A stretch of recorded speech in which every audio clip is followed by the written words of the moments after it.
Call the May 15th City Council meeting to order. Commissioner Smith will give us the prayer, pledge, and fact of the day, please, sir.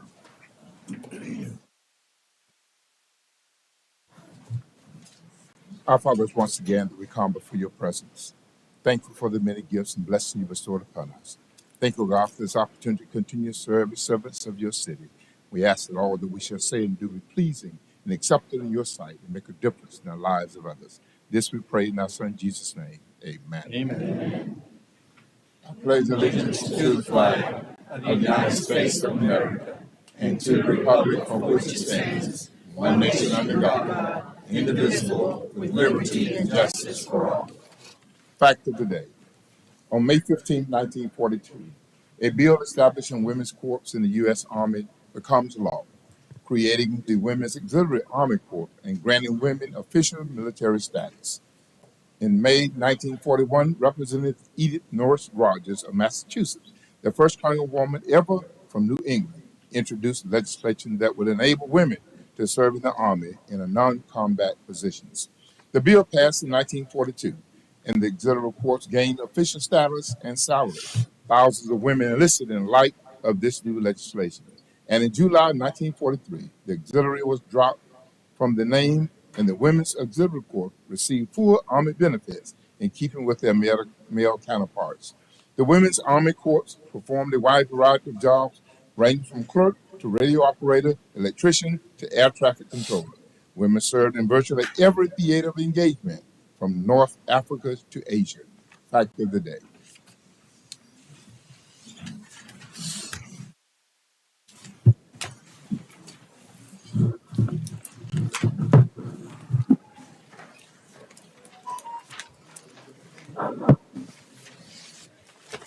All right.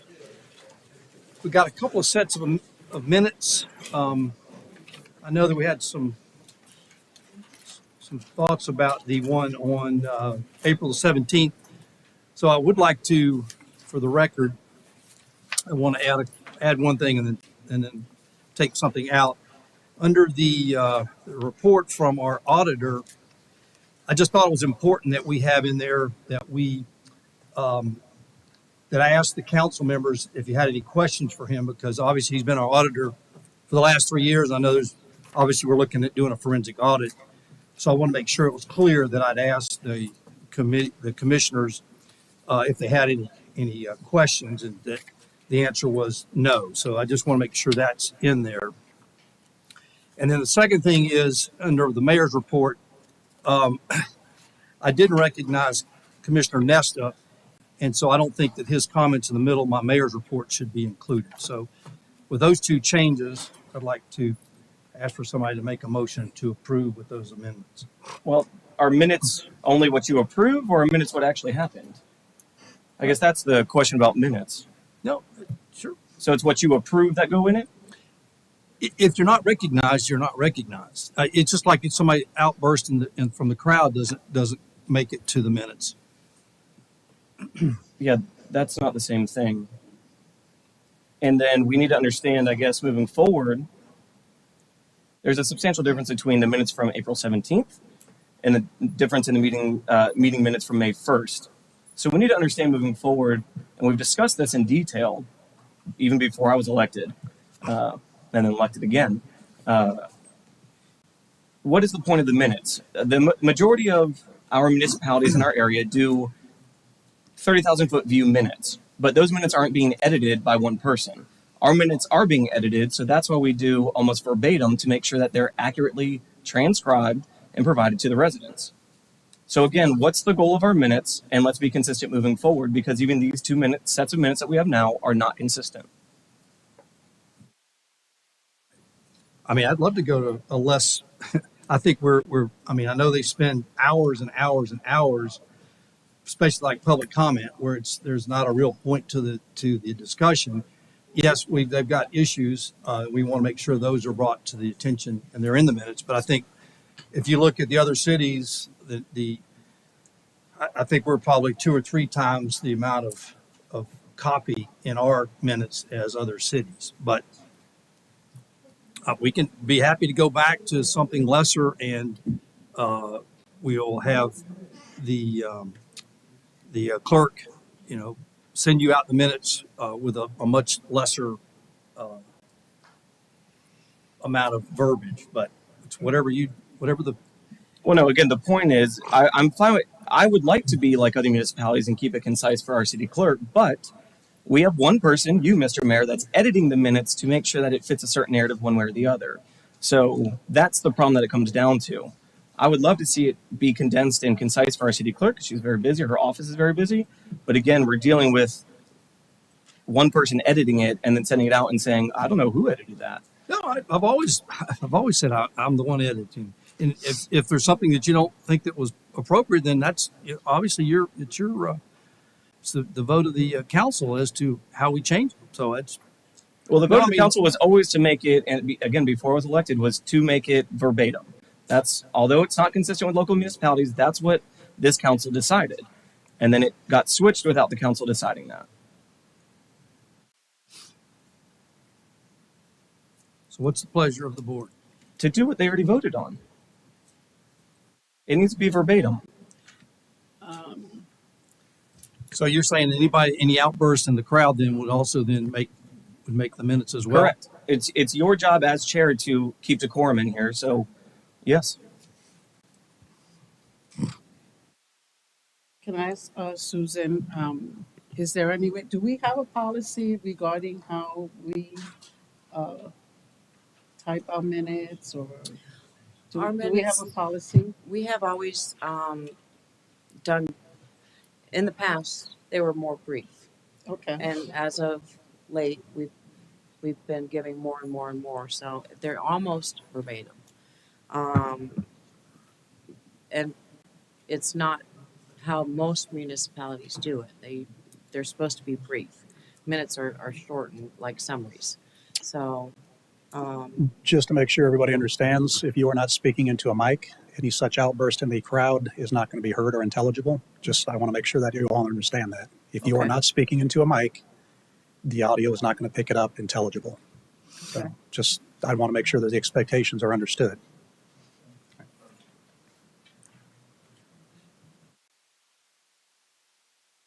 so in the benefit of our city clerk, because I will say this, they do spend a lot of time trying to do the minutes verbatim.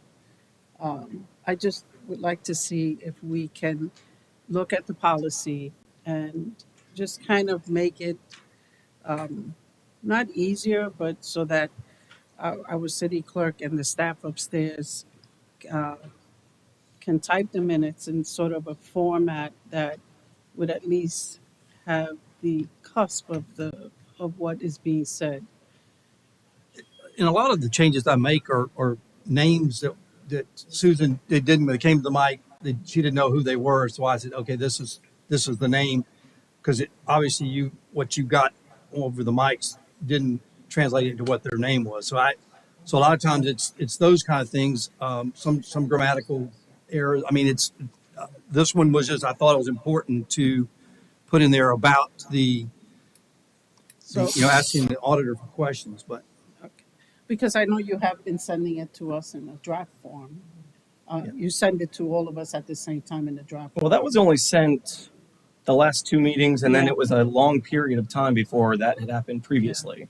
So that, So, in all fairness, can we just, I guess the policy that we have regarding minutes, do we have a policy? we don't necessarily have a policy. We've just been doing the minutes as they've been being done. And then over the time period, they've gotten longer and longer and more in depth. So, what I wanted to do is maybe put together I think Cliff's got something. something that I can. Do you? I do only because if we already are bogged down on approval of minutes, which is going to be a long meeting, there are three types of minutes that are standard: action minutes, discussion minutes, and verbatim minutes. What y'all do typically now is called discussion minutes. They are not a verbatim of what exact word everybody said, essentially what would be a court reporter taking a transcript. And if you do verbatim, you might as well get a court reporter rather than have Susan or anyone else try to go back and listen to a tape and get word for word exactly what was said. difficulty with verbatim minutes is because it comes very, very difficult later to pull out the useful information from them. Instead of a lot of comment, you don't figure out, okay, what motion was made, who made it, who seconded it, and what was the vote. That is what action minutes do. So action minutes are the minimalist style of minutes. They are exactly what happened at the meeting in terms of action actually taken. Discussion minutes are somewhere between action minutes and verbatim minutes. They are a summary of the overall discussion. For example, it might say, folks came to the podium and were disappointed about this particular issue, but there were supporters who said this other stuff. And that would sort of summarize the discussion. Council discussion ensued. Concerns were expressed by blah, blah, blah. And then the vote was taken. So that's a discussion minutes. And verbatim, as I said, is basically a virtual transcript. They are not particularly useful or helpful, except as a historical record of who said what when. There are upside and downside to all of those things. People who don't like action minutes say they don't capture enough of the thought behind the action taken. However, people who dislike verbatim minutes or discussion minutes say they are often used, not surprisingly, as a political hammer over people's head later when that's really not what minutes are supposed to be. So what I would strongly suggest you do is if you're not prepared to decide on this issue tonight, approve or disapprove these minutes and workshop it or put it on a future agenda, and we can go through. I'll provide you a memo that describes the 3 types of minutes, and then y'all can decide which form you want to do. I think that would be valuable. And again, I think it's important that I do value the city clerk's time and all the effort her office puts into this, as it is more than what a average municipality does. That does not, that's not something I don't see. The problem is it's the integrity of our minutes and the accuracy of our minutes get changed to what may not be accurate or take out salient details that were important. There's been public comment of they've said one thing, but only a portion of that to make sure that it sounds right or that it looks good when you're reading it, unless you go back and actually know exactly what happened there. So again, it's the integrity and the accuracy of the minutes that I'm most concerned about. Okay. So as long as a policy is something consistent with that, or we implement some type of technology that saves your office time, but also does it verbatim, and we just kind of go back and make sure, as all 5 of us in your office, the accuracy and integrity of it, then I'm good to save your office time as much as possible. Okay. So I'm going to make a motion to approve the minutes. With my corrections. I guess to include Okay. what you wanted to put in there. The approval of the city council meeting minutes of April 17th, 2024, and the approval of city council meeting minutes of May 1st, 2024. Got a motion by Commissioner Velasquez. Second by Commissioner Smith. All those in favor? Aye. All opposed? No. Okay. It's a 4-1. Okay, agenda review. We need to pull item number 4, the state-funded grant agreement with FDOT. I know Jean, is she here tonight? Not here tonight, but working, got some late-breaking details, so we will bring it back for the first meeting in June. So number 4 has been pulled. Okay, next up, got the National Police. And Chief, come on up.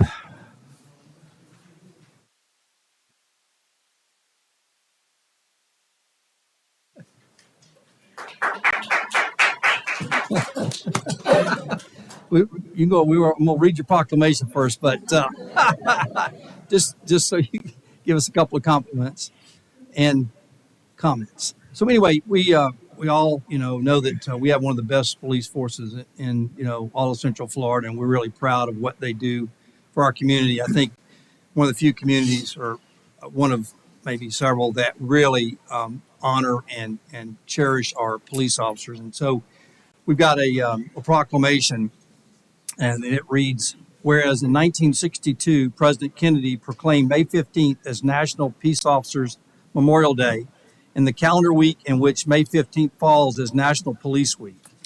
Established by a joint resolution of Congress in 1962, National Police Week pays special recognition to those law enforcement officers who have lost their lives in the line of duty for the safety and protection of others. And whereas the people of the state of Florida honor the thousands of men and women of local, state, federal, and tribal law enforcement agencies who made the supreme sacrifice with their lives to protect the freedom of others and preserve this great nation. And whereas it is fitting and proper that we express our gratitude for the dedicated service and courageous deeds of law enforcement officers and for the contributions they have made to security and well-being of all people. And whereas there are more than 800,000 law enforcement officers serving in communities across the United States, including the dedicated members of the City of Apopka Police Department. And whereas the members of the Apopka Police Department play an essential role in safeguarding the rights and freedoms of the citizens of the City of Apopka, and whereas since the first recorded death in 1786, more than 24,000 law enforcement officers in the United States have made the ultimate sacrifice and have been killed in the line of duty, including our own Denson Hudson, a member of the Apopka Police Department, who gave the ultimate sacrifice in 1941. And whereas 118 officers fell in the line of duty in 2023 and will be added to the National Law Enforcement Officers Memorial this year. Now, therefore, I, Brian Nelson, Mayor of the City of Apopka, do hereby proclaim that all citizens of the City of Apopka observe the week of May 10th to the 16th, 2024 as National Police Week, as we commemorate police officers, past and present, who by their faithful and loyal devotion to their responsibilities have rendered a dedicated service to their communities, and in doing so have established for themselves an enduring reputation for preserving the rights and security of all citizens. I further call upon all citizens to observe May 15th, 2024 as National Peace Officer Memorial Day to honor those officers who, through their courageous deeds, have lost their lives or have become disabled in the performance of their duty. And with that, Chief. Mayor, Commissioners, community, thank you very much. We do dearly appreciate the support that the Apopka community provides to the Apopka Police Department. All of our men and women of the Apopka Police Department are dedicated to this community. They get up every morning, they leave their families. We always have to remember that their mothers, fathers, aunts, uncles, sometimes grandparents, and so forth. It's a tough job, although so far in 2024, law enforcement officers killed in line of duty is slightly down. The number of assaults on law enforcement officers across the country is significantly up. So it's still a very dangerous job. They come to this community to protect it every day, and I think they do a wonderful job, and they do appreciate our community support and the support of our commission. So thank you. Okay, awesome. We'll get our picture.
All right. Next up, we have one more proclamation, and it's the Florida Emancipation Day, which we've got an event on Saturday morning from 9 until 1 down at the Alonzo Williams Park. And with that, let me read this proclamation. Whereas the City of Apopka recognizes that the observance of the end of slavery is part of the history and heritage of the United States and the state of Florida, and whereas a governmental body, the City Council, opposes and rejects any form of oppression and supports residents and organizations working to achieve genuine equality and protection of human rights for everyone. And whereas President Abraham Lincoln issued the Emancipation Proclamation on September 22nd, 1862, announcing that on the first day of January 1863, all persons held as slaves within any state or designated part of the state, the people whereas shall be in rebellion against the United States shall be then, henceforth, and forever free. And whereas on June 19th, 1865, federal authorities arrived in Galveston, Texas, and informed slaves that the Civil War had ended and that the enslaved were now free. And whereas June 19th, as Juneteenth, has been commonly recognized and celebrated as the day that slavery ended in the United States. And whereas Emancipation Day in Florida is traditionally celebrated on May 20th, to recognize the emancipation of slaves as proclaimed by General Edward M. McCook from the steps of the Knox House in Tallahassee on May 20th, 1865, effectively ending slavery in the state of Florida, 11 days after the end of the Civil War and 2 years after the Emancipation Proclamation was first issued by President Abraham Lincoln. And as a result, many Floridians celebrate May 20th as Emancipation Day in Florida. And whereas in recognition of Florida's unique history with respect to the emancipation of slaves, the City Council commemorates the announcement of the abolition of slavery and recognizes the significant contributions of African Americans by this state and our nation. And whereas we gather today, May 15th, 2024, at City Council to honor Emancipation Day. Now, therefore, I, Brian Nelson, Mayor of the City of Apopka, do hereby recognize May 20th as Florida Emancipation Day in the City of Apopka and encourage all citizens to recognize and honor this day in the City of Apopka. So thank you. We're going to get a picture.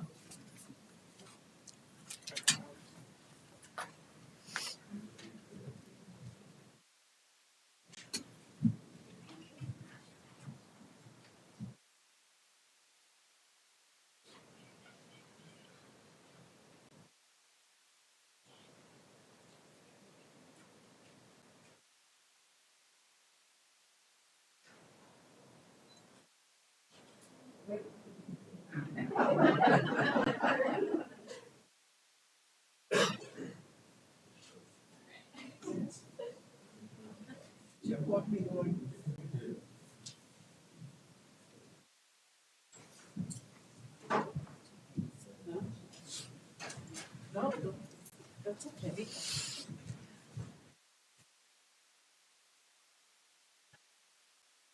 So come on out to Alonzo Williams Park Saturday, 9 to 1. Got games for kids. Should be a great day to come out and celebrate emancipation. All right. Next up, presentation, legislative update. We've got our two representatives, Senator Thompson and Representative Bankson. Why don't we start out with the senior member, Senator Thompson. Come on up and give us highlights for the 2024 legislative session, please, ma'am. Thank you and good evening. I am delighted to be here and to see everyone after several special sessions and a regular 60-day session in Tallahassee. So I wanted to be here with Representative Bankson to kind of give you a few points in terms of what happened while we were away in Tallahassee. I think the good news is that we passed a bill. It's called the Live Healthy Initiative, and it will fund over $1.5 billion in healthcare spending. And specifically, it will address the shortage of healthcare providers and support innovation in healthcare. I know you have a full agenda, so I won't go into detail, but if you have questions, I'll respond to that. We are also in the process of looking at Medicaid and redetermination of people who qualify for Medicaid. During the pandemic, the rules were relaxed and people had coverage through Medicaid. Once that public emergency was ended, a lot of people have been removed from Medicaid. And so we're going through now with redetermination so that people will have health care coverage. A lot of the people who were removed were children. I know this is Law Enforcement Recognition Week, and one of the bills that passed would eliminate independent police review boards, and it takes away authority to have oversight and disciplinary power within law enforcement agencies throughout the state. So municipalities that have police review boards under this law would have to dismantle those police review boards. Another piece of legislation would prohibit individuals from knowingly and willfully approaching or remaining within 25 feet of a first responder after a verbal warning with the intent to impede, threaten, physically harm, or harass the first responder. I had some concerns about This bill specifically related to the 25 feet because in the case of people like George Floyd and Eric Gardner, we know what happened to those individuals because people were close enough to film the incident. So 25 feet kind of concerned me, but that is legislation that passed. With regard to employment regulations, it restricts local governments from setting minimum wages that are different from the state or federal minimum wages. And it prohibits municipalities from requiring an employer or government contractor to meet or provide heat exposure requirements. And we know we have a lot of people who work outside and they are exposed to intense heat. And what this legislation that was passed will do is prohibit municipalities from providing water, shade, and rest periods. And so people who are outdoor workers are threatened under this legislation that passed. Also, the legislature passed a bill that allows for youth employment during the uh, school week. 17-year-olds can work up until 11 p.m. and they can work up to 30 hours. And for 15-year-olds who are not in school, and most people are still in school until they're 17, on school nights, they can work 15 hours during school.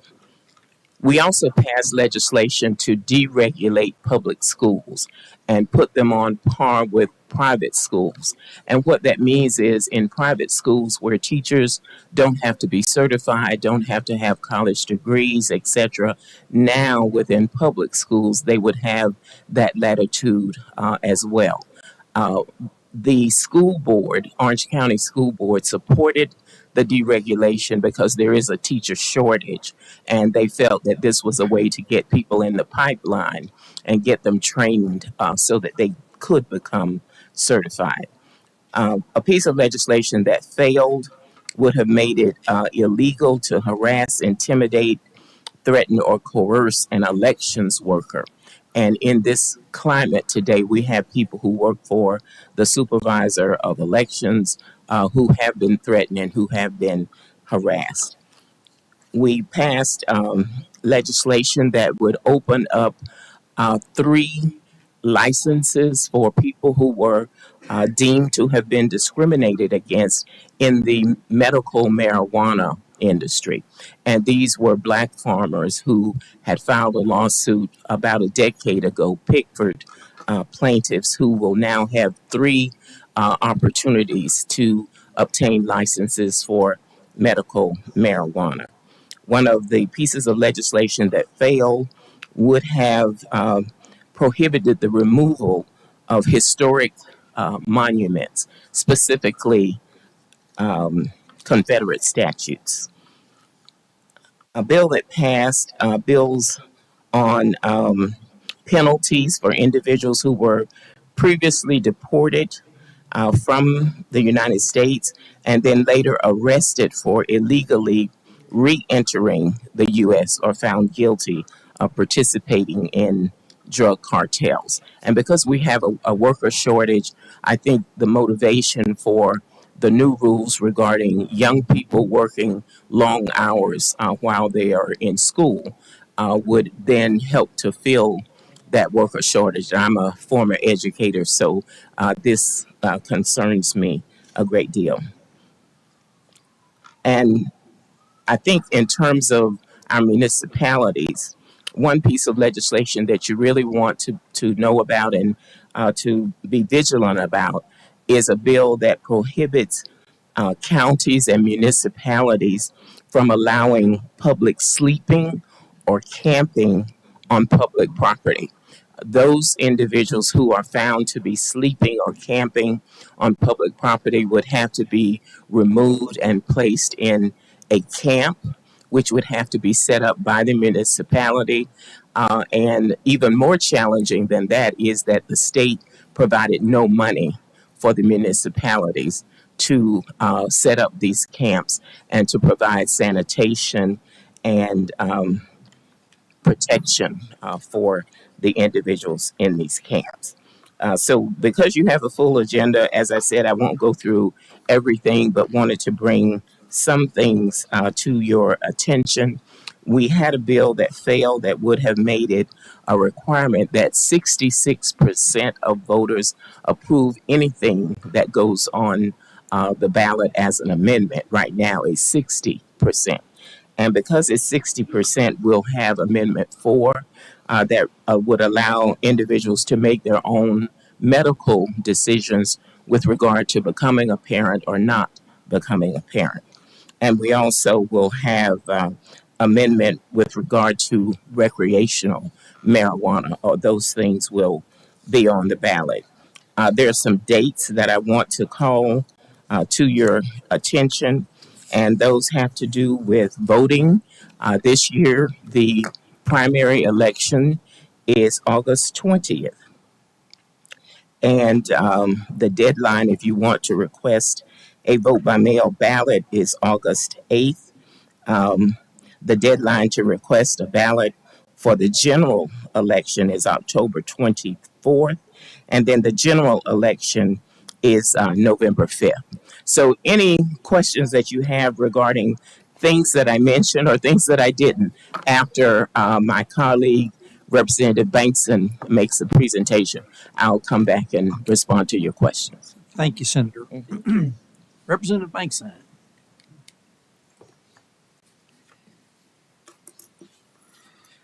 Think of a John Denver song. Hey, it's good to be back home again. It really is. This was a very busy session. Both sessions that I've been able to serve have been very busy, but this one just seemed to be even more so. A lot of different issues that we're facing. Thankfully, we're coming out of the COVID issues that we faced, and we see that fiscally how it's affecting us at the state level. I feel that we had a very fiscally responsible budget this year. Unlike Washington, we do balance our budget in the state of Florida.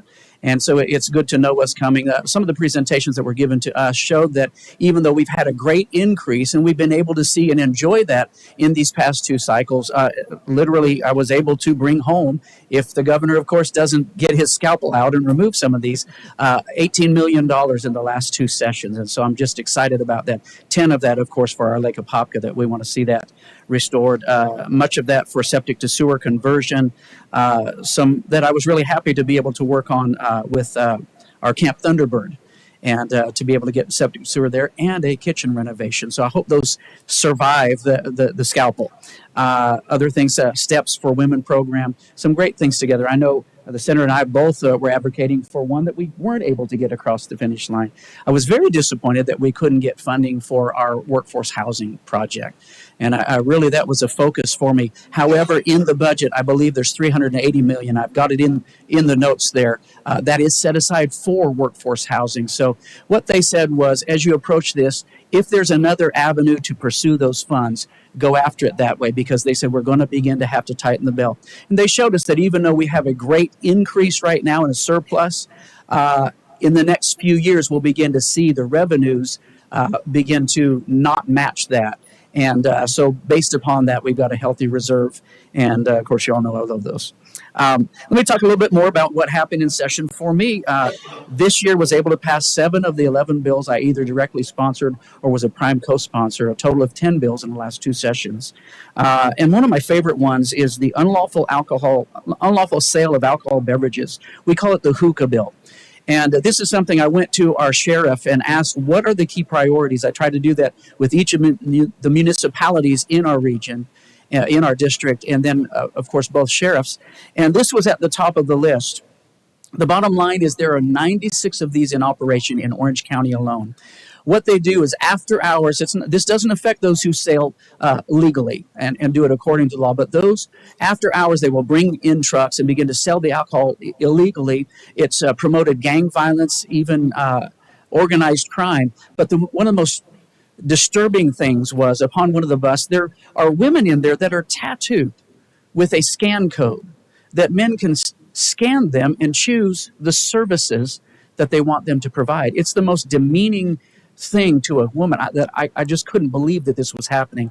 And law enforcement said right now it's a slap on the wrist. They turn right back around and open these back up. So we increased that from that misdemeanor to a Third-degree felony. third degree, and then after that, if they do it again, second degree felony, and of course increase the charge that is charged them. So basically, cutting off the money supply. And I'm so glad that we were able to get that passed, and law enforcement was very happy to do that. Second one is the street racing. And of course, we see this with our young people. They're encouraged. We see different movie franchises and video games. And unfortunately, our young people, they see that and they think they have that same level of skill. Sadly, we know that they don't. In fact, right here in Apopka, a local dentist's wife was killed in one of these. And so we've seen this happen. These drag races that are set up on the streets, they close down city streets. It causes, in the least, an annoyance for people to try and get through to their homes. But it actually stops emergency vehicles from being able to get to that when seconds count. And so we were able to increase those penalties there. In fact, it was just featured a couple nights ago, I believe, on the local news. And this, again, was a top priority. So I really commend our Sheriff Mina for pursuing those. We were able to pass a lewd and lascivious grooming bill. And this is a very interesting one. With our young people, our children, once innocence is lost, it can never be regained. This one I really took to heart. And so we worked hard on this. We had a unanimous support on the House side. It went to the Senate. There was some changes that they made there and got the support there, and we were able to pass that, and the governor did sign that bill into law. It protects against online predatory practice and defines what this means. There was concern about the use of the term grooming. I know on the Senate side, they took that term out because they didn't want it to be used in a political manner. I think it's a very descriptive term, but the bottom line is those who are attacking, those who are hunting our children. And this really puts a stop to that before they can do such deep damage. And so I'm very thankful for this. In fact, several states have taken our language from this bill and are trying to do the same in their states as well. RNG tax exemption. This is something that was excited about. This ended up getting signed into the tax package. But this gives renewable natural gas the same break that wind and solar have to help create our energy supply. And we know that wind and solar, though they're clean energy, they're not a consistent form and they cannot keep up with the whole of the demand. And so renewable natural gas is such as I'm sorry, it's been a Lake long Apopka day. natural gas. Yeah. What's Lake that? Apopka natural gas. Yeah, Lake Apopka natural. What this does is it attacks our landfills. Sorry, that's the words I'm looking for. Our landfills are putting up 50% methane, the others different nutrients, different things out into the air. And they either just escape into the air or they're burned off. What this does is it gives a tax break to the mechanism to capture that, refine it, and put it back into our supply. And I was able to go to one of these openings down in Vero Beach where they are doing this, and it's literally helping to supply our buses here in Central Florida. And so this is just another way that we can get clean, natural energy. I was really excited about that. Progressive supranuclear palsy bill. I had never heard of this, but the bottom line is this disease, it's named in honor of Bob Cortez, former Representative Bob Cortez's father, because he was diagnosed wrongfully at first. This is very similar to Parkinson's disease. These are neurodegenerative diseases, and we see this, of course, affecting, especially as people continue to age. So this is a study work group to go after that. It's very important that they understand the difference, because if it's misdiagnosed, it's actually caused some to have severe falls, even die because of this. And so I was very excited to see the governor sign this into law. Another couple of things, an aviation scholarship license plate. Of course, I love to fly, and it shows. This creates a scholarship for our young people who would like to go into that field. And again, another license plate bill. This was adopted, and this one is still awaiting on the governor's approval overall. But this one I really love, the Tuskegee Airmen Commemoration Bill. And I got to work together with Representative Antone on this. Being a pilot, of course, and a lover of history, we know that the Tuskegee Airmen, they're amazing. And what was going on in that day, when truly the segregation gripped everyone's mind, it was still deep within that. And through their efforts, they proved beyond a shadow of a doubt their abilities in the cockpit, under war conditions, it's hard enough just to fly the plane. And yet I talked to different ones. I talked to a man at an event, and he said that his father told him, he was a bomber pilot in World War II, and his father told him they used to pray that the Red Tails, which is the fighter division of Tuskegee Airmen, that they would get them because they always brought them home. And I think it's just so wonderful. This sets aside one day a year for commemoration, March 22nd, every year, to commemorate the Tuskegee Airmen. And it also, I-75 Tuskegee Airmen Memorial Highway is added to the transportation package. And so I'm just excited about that. It was just wonderful. 100% unanimous support. Everyone co-sponsored that bill, and we all stood together. And I think that's a wonderful thing. A couple of other things that I'll just touch on. I know it's going to be a long night, so I'll keep it short.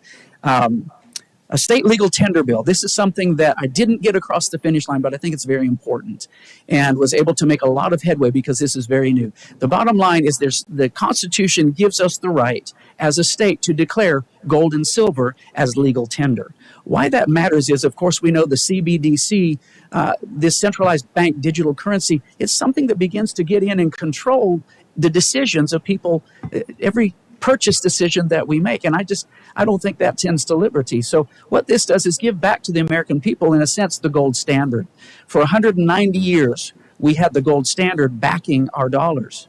In 1971, President Nixon removed that and tied it to Saudi oil. But we now see in the world that there's a concerted effort to come against the U.S. dollar by the BRICS nations. So what this does, again, number one, it declares, according to the Constitution, gold and silver as legal tender. Why that matters is on your dollar bill, it says this bill is legal tender. However, that dollar is not tied to an asset. So gold and silver is a fixed asset. The second thing that it does is it gives it a cash operation. So gold and silver is a commodity.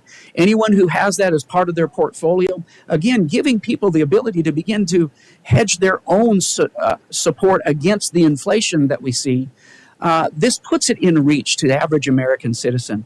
Right now, if you have gold and silver, to use it, you have to transfer it. And when you do, that commodity has a capital gains tax to it. This would remove that. The other thing that I love, right now, if you purchase less than $500, you're taxed in the state of Florida. This would remove that tax so that not just the wealthy can enjoy that, but everyone, no matter who they are. They have an extra $10. So you know what? I want to get some gold and know that I have that.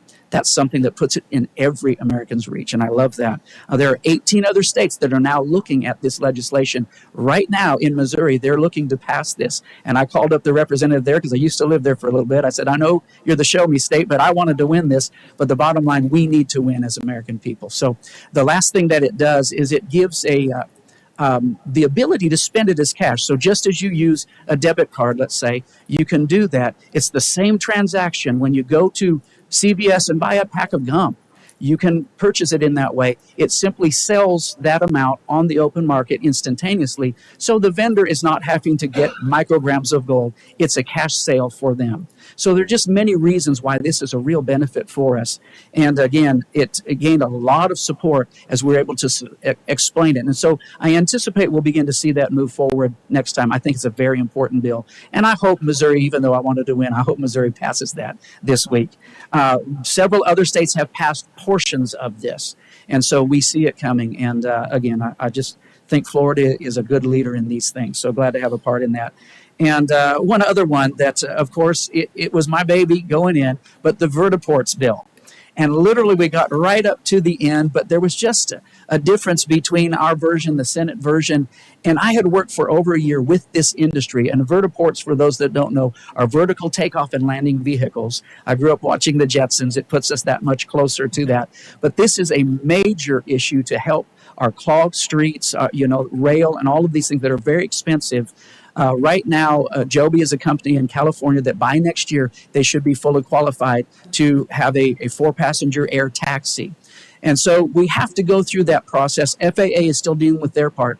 My goal was to work with the industry and make this something that will bring jobs, will bring production, will make Florida the world leader in this space, both in aviation and aerospace. And so that's something I've really been focused on. Again, for the economic development, the opportunity, our young people being on the cutting edge of technology. And I think it's just a great win for the state of Florida. So we're right there. And I've got assurances that next time it's going to go across that finish line. So I look forward to that. I'll just mention a few things. Again, the senator covered quite a bit of different issues, so I'll just do this. Our sales tax holidays. I thought this is good to bring up for everyone. Disaster preparedness is June 1st through the 14th. I'm sorry. Let me get my glasses. June 1st through 14th and August 24th through September 6th exempts specified disaster preparedness supplies for families and their pets from sales tax. Freedom Summer, July 1st through 31st, exempts specified admissions and items related to recreational activities from sales tax.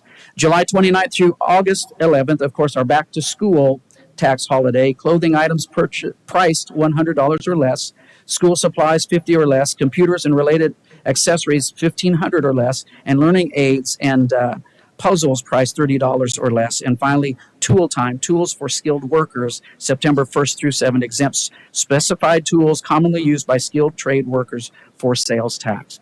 And that's another thing that we really worked on, that opportunity to create the pipeline between education and employment, and to make sure that every child has the opportunity to succeed, whether it's go on to higher education or go into different trades. And I'm really excited about the innovation that's there, and I think we'll see a real benefit of that in the state. So I'll go ahead and close, although there's much more. I did hand you a packet of a lot more information. Again, as you go through that, please reach out to our office if you have any questions, and we'll work together to make Florida better.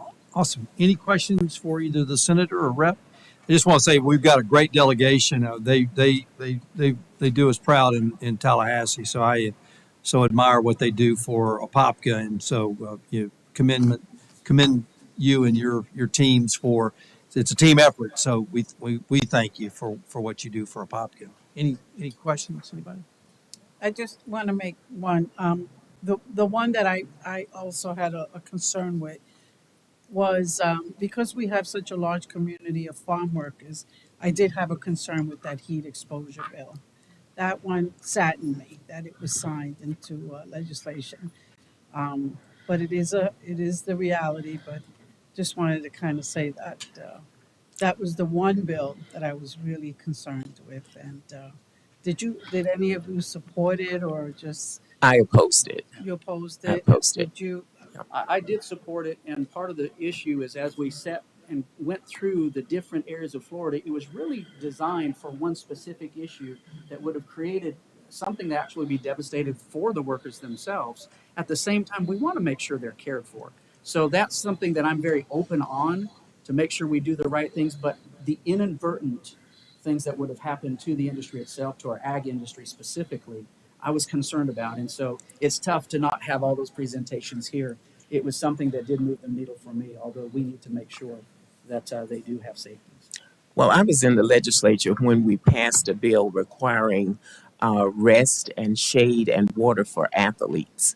And when athletes get overheated, we have to have a total immersion tub to bring their temperature down. So it seems to me that we value the lives and health of certain people more than others. So I was opposed to this bill because of the way that it affects outdoor workers, including farm workers. And I believe this will come back up without things that are weighted into it that just, it would have good benefit, but then it would be a negative benefit too. So this is definitely If something. you have that's- an opportunity for that bill to return to legislature, I would like if you consider it, Oh, only yeah. because we have such a large community of not just migrant workers, but if you travel all of Apopka, you see a lot of the workers from the different contractors that are putting the fiber optics, and it's hot out there, and we should, at least consider their health under the sun. Well, we will look to work to see the bill repealed because we're talking about people who work on the roof, Yeah. people who lay sod, Right. people who gather the vegetables and harvest the food that we eat, and then to say that we can't give those people water, shade, and rest. I just think it's inhumane. And so I think the reasoning was that in some places there were regulations, and in other places there were not. So the authority with regard to this was preempted to the state level, to the legislature, rather than having municipalities make their own rules to fit their own communities. Okay. Well, it's So, yeah, just something to this should consider. come back and be able to, adjust those negative parts to make sure that we have those safeties that are there. And again, those federal standards. I would appreciate, I mean, just as a resident and realizing that we in the city of Apopka have such a large community of a lot of outside workers and farm workers, and like you said, roofs and just a whole, many laborers out there. So I just wanted to voice my opinion that was the only bill that I had some concern with. So I would appreciate if you can look back into it. But thank you both Okay. for coming and presenting all the legislative. Thank you for the opportunity. Thank you. Appreciate it. Thanks. And don't feel free to leave if you got a full night. I understand. I know you both are busy people. So we'd love to have you, but understand if you need to check out. All right. Chief Wylam.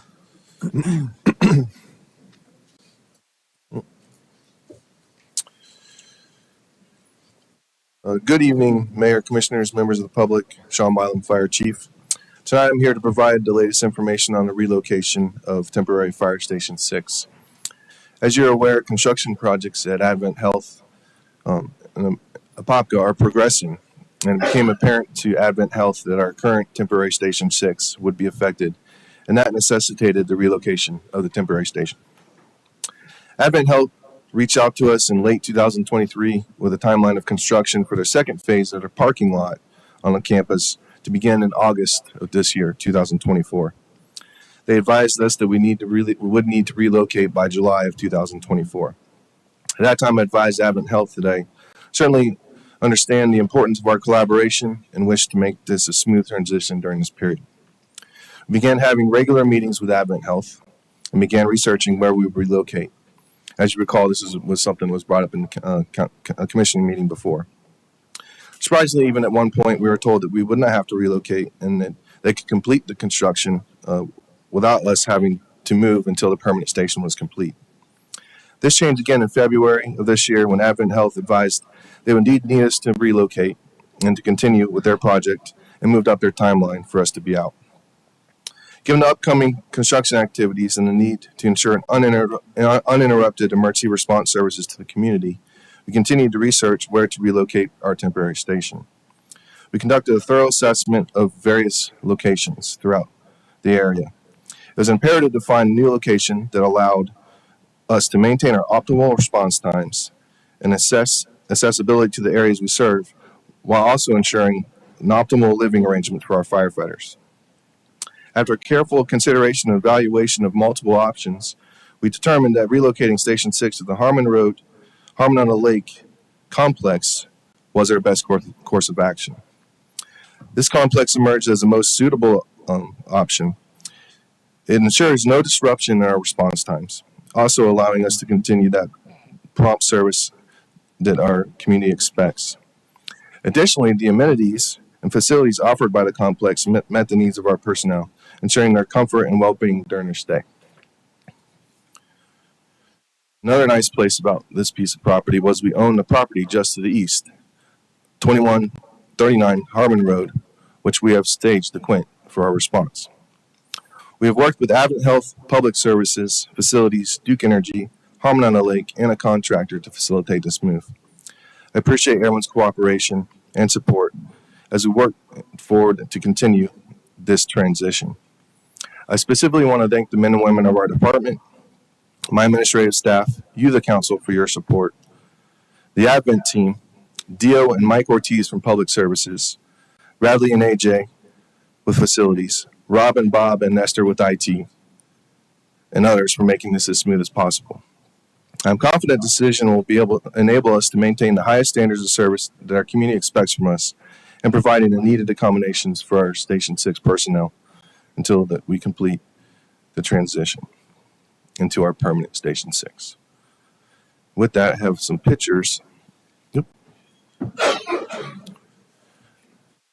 So this was the original design that was created by DO and Public Services of where we wanted to go. Again, the apartment is located there to the left.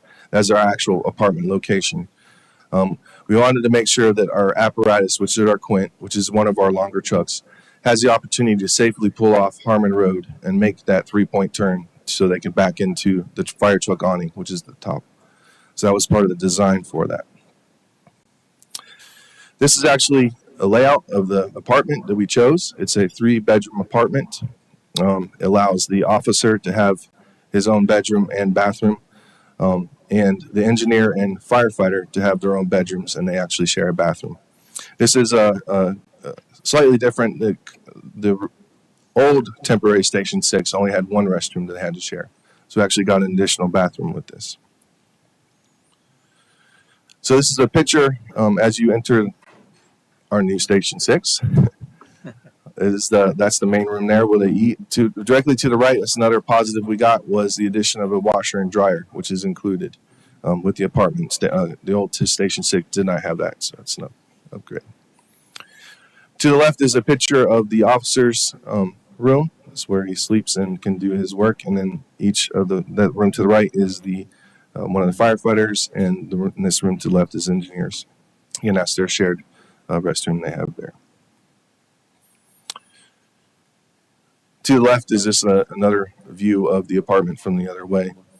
As you see, this is the actual look outside the back of our apartment, our station. We did provide a path for our firefighters to come from the station. They have to go down the stairs around this and walk out to the awning. The awning is the exact awning that we used at Station 6. We were able to move that directly from the old location to this new location. And again, this is a better view of the path. We are actually working on with Public Services still to get millings to complete that part of the project for the path. So that's actually going to be millings eventually. Again, this is still a work in progress. We're working through things. That's one of the things I emphasize with our people. If there's anything we need to change or adapt as we move through this. And this is the final picture is a picture of the Quint in its current location with the exact layout as it had it at the old station. So. With that, I'll answer any questions. Any questions for the chief? Go ahead. I had some concerns. There seems to be no lighting in the area outside by the apparatus. Is there lighting there? Yes, there's full complete lighting right now. We have, if you can see, I don't know if this shows. Where is the lighting? So here's the temporary lighting we've placed up. There's actually some in the back as well. The next day after this picture was taken, there are lights that we've moved from when we had to move the awning. We actually had to take those down, relocate the awning. AJ and his team came and put the lighting back up, and now we're running power out to those to run those lights. And the pathway out also has these lights, as you can see on the way out. And the other concern is that the apartment is really not built for ventilation when they come in with their I guess their uniforms and that. Like, where do you put all of that? Is that going to be in the same area where they sit?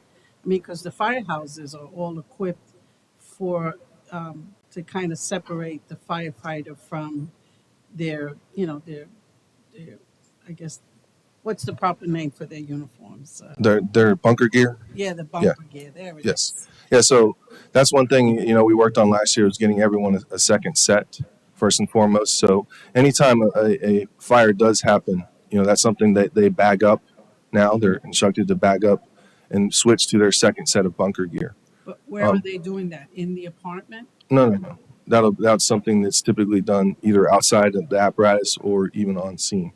Once that all their bunker gear is stored in the apparatus, just like the current stations.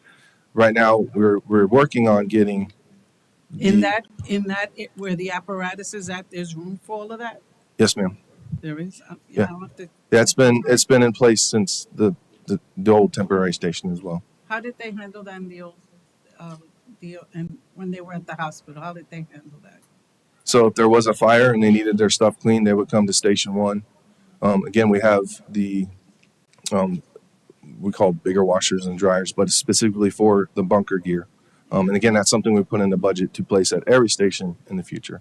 But this is something, same thing as with the accommodations we had to make at the old temporary station. They're the same ones we're making here. So something that's Okay.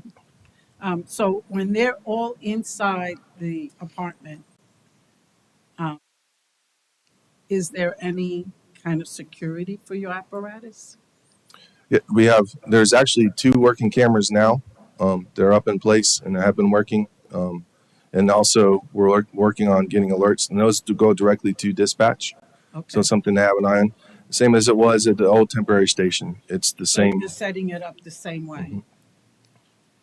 Okay. Did they move in already? Oh yeah. Yep. Yeah, we moved them out of the station into the station in one day. We wanted the continuity of operations. So it was a long day, but Okay. I'll have to just go and take a ride Sure. up there to see what it looks like. Yeah. Because I thought that they had a different type of arrangement by the hospital. It just seemed more secure at the hospital. it's the exact The same. exact same. Okay. Yes. Yes, ma'am. Commissioner Anderson, you got any? Okay, good. Commissioner Smith, I'm good. Commissioner Nesta? I got a couple questions.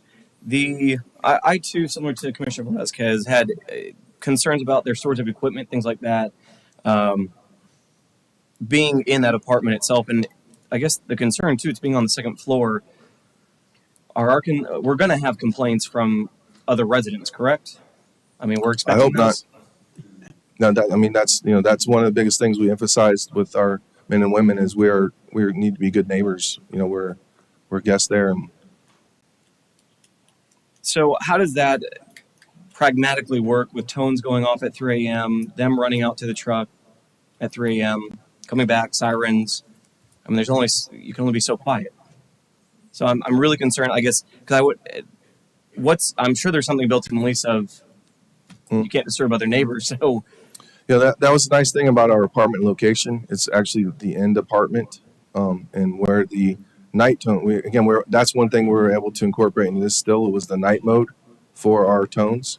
Officers or lieutenants of the station are always told to keep their portable on as well, just so they can scan just in case there's malfunctions or redundancy, basically.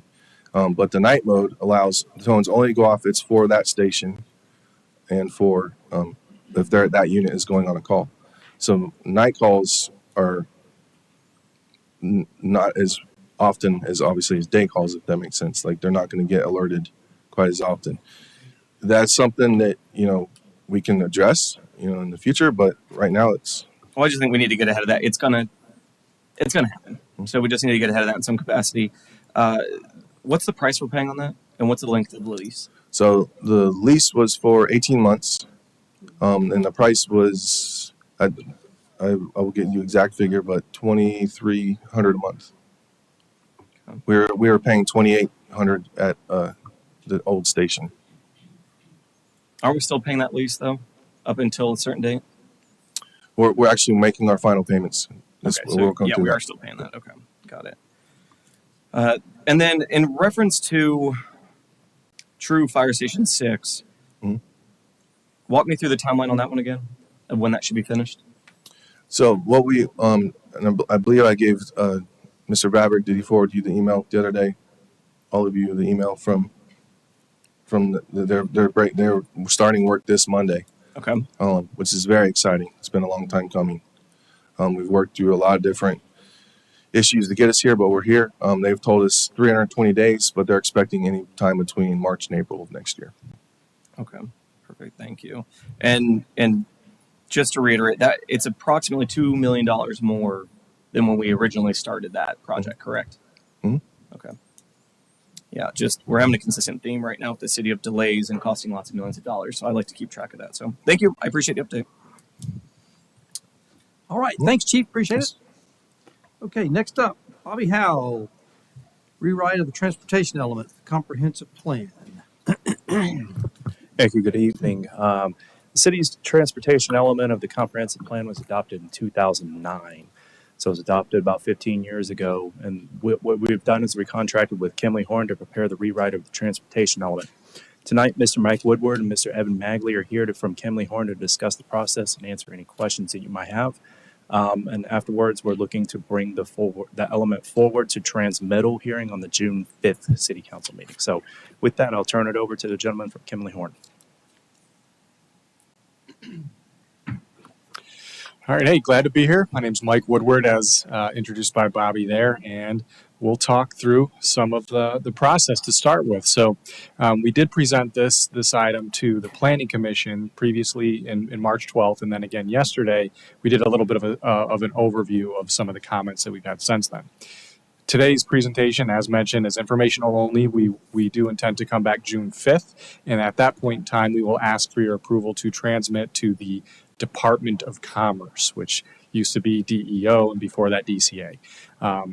After that 30-day review period, pending any comments from that agency, we will turn those around and come back probably late July. So what is the transportation element update and what does it entail? To start with, we collected some traffic data. We did a lot of traffic counts were collected in year 2022, sort of processed those and looked at them, and then forecasted future traffic volumes to year 2034 and year 2050. In addition to that traffic analysis, we looked at the text, the goals, the objectives, and the policies, and we reorganized those into three primary sections, one being multimodal transportation system, one focus on infrastructure, and the other looking at funding and the capital improvement project plan. Finally, there were some elements to obtain input, both from today here and previously with the Planning Commission. Then there was a virtual public room that we'll talk about a little bit later. So as Bobby mentioned, the last plan was in 2009. It's time to update that comprehensive plan.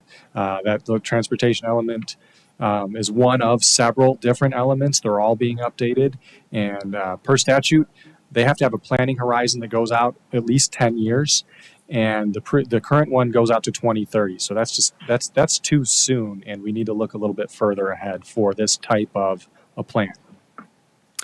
Apopka has seen several changes since 2009. A lot of growth, a lot of infrastructure that's gone into place that'll kind of affect that growth, and so that's just another reason to take another look. All right, so what do the existing conditions look like? We wanted to start by providing a map that really showed the jurisdiction and the ownership of the different roads to either designate them as city streets or belonging to having jurisdiction of by the state or the county. And we felt like that was a very important distinction, and so that's where we started. The city does have the authority to establish the level of service standard for all roads, whether those are state roads or city roads. And the implications of that are that you get to determine what amount of congestion is acceptable to the city. Now, what happens after that is doesn't exactly correlate. Like it could be there doesn't necessarily cause an action to occur, but you do have the ability to determine what levels of congestion are appropriate. One thing that's been happening since 2009 is with a lot of different roads now, there's a context classification where and that has implications of affecting some of the standards that are applicable. And consistent with state guidelines, this is something that Florida started to move forward with several years back. And the point of this is that we should treat US 441 differently over by the airport than we do right here. Like we should have different standards. We should have different criteria that we're looking at because the road is serving a different function in those locations. So we went through an effort to define the context classification consistent with the way that the state does it, just because it's when you're dealing with roads, it's better to be consistent with the state. That way there's less confusion and just easier to move everything forward if we're talking the same language. So most of the roadways within the city are in that C3 zone, which is sort of a suburban type of a typical section and area.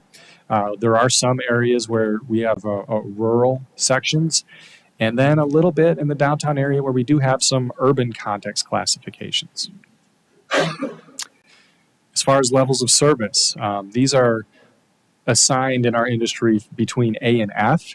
Unlike at school, you don't really try to achieve level of service A. And the point there is, if you wanted to build roads, so let me back that up a little bit. These are measured from the perspective of a driver. So if you're able to drive and you're the only one on the road, it's fantastic. That's level of service A. We would never want to build a road where you're the only person there or where there's no turbulence. That would just cost a ridiculous amount and everything would be asphalt. So typical standards are what we have here, where for state roads it's level of service D, and city and county roads we have level of service E. And that's again where the city is defining at what point a road is failing, right? So that's just a term of how we measure how close the road is to needing some sort of an improvement. Now, the next step of that is, okay, what do you do about it? And several of the roads within the city are constrained, meaning that there's not enough really funding available to widen them, because in order to do that, you have to acquire property on one or both sides of the road. And for much of the city, that would create a huge impact and would not be feasible.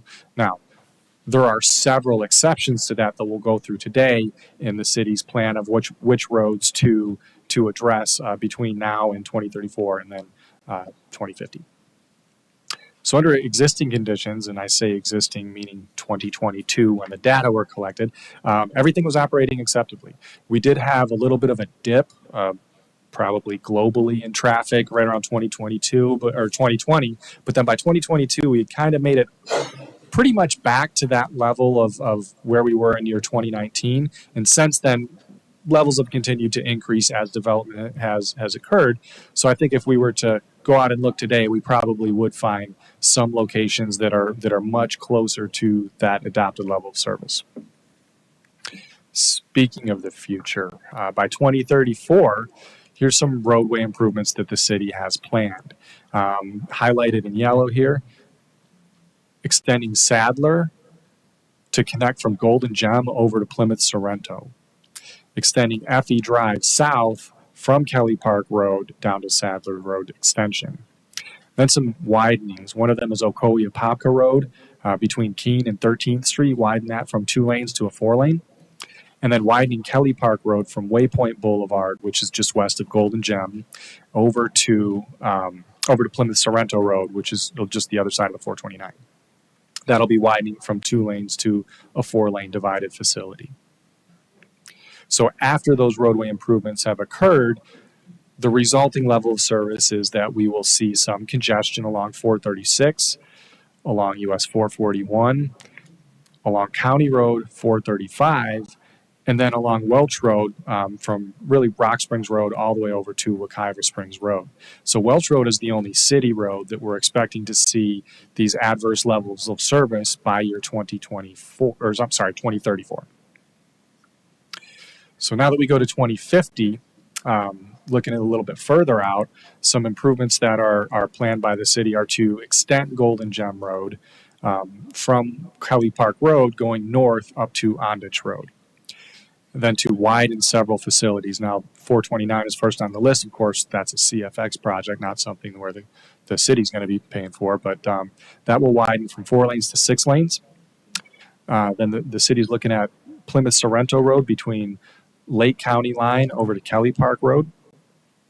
And I mentioned Welch Road, right? That's the one that the city is not likely going to be in position to widen prior to 2034, but shortly after that, by this 2050 timeframe, it is likely that the city will be able to widen Welch Road from its current configuration up to a 4-lane divided facility.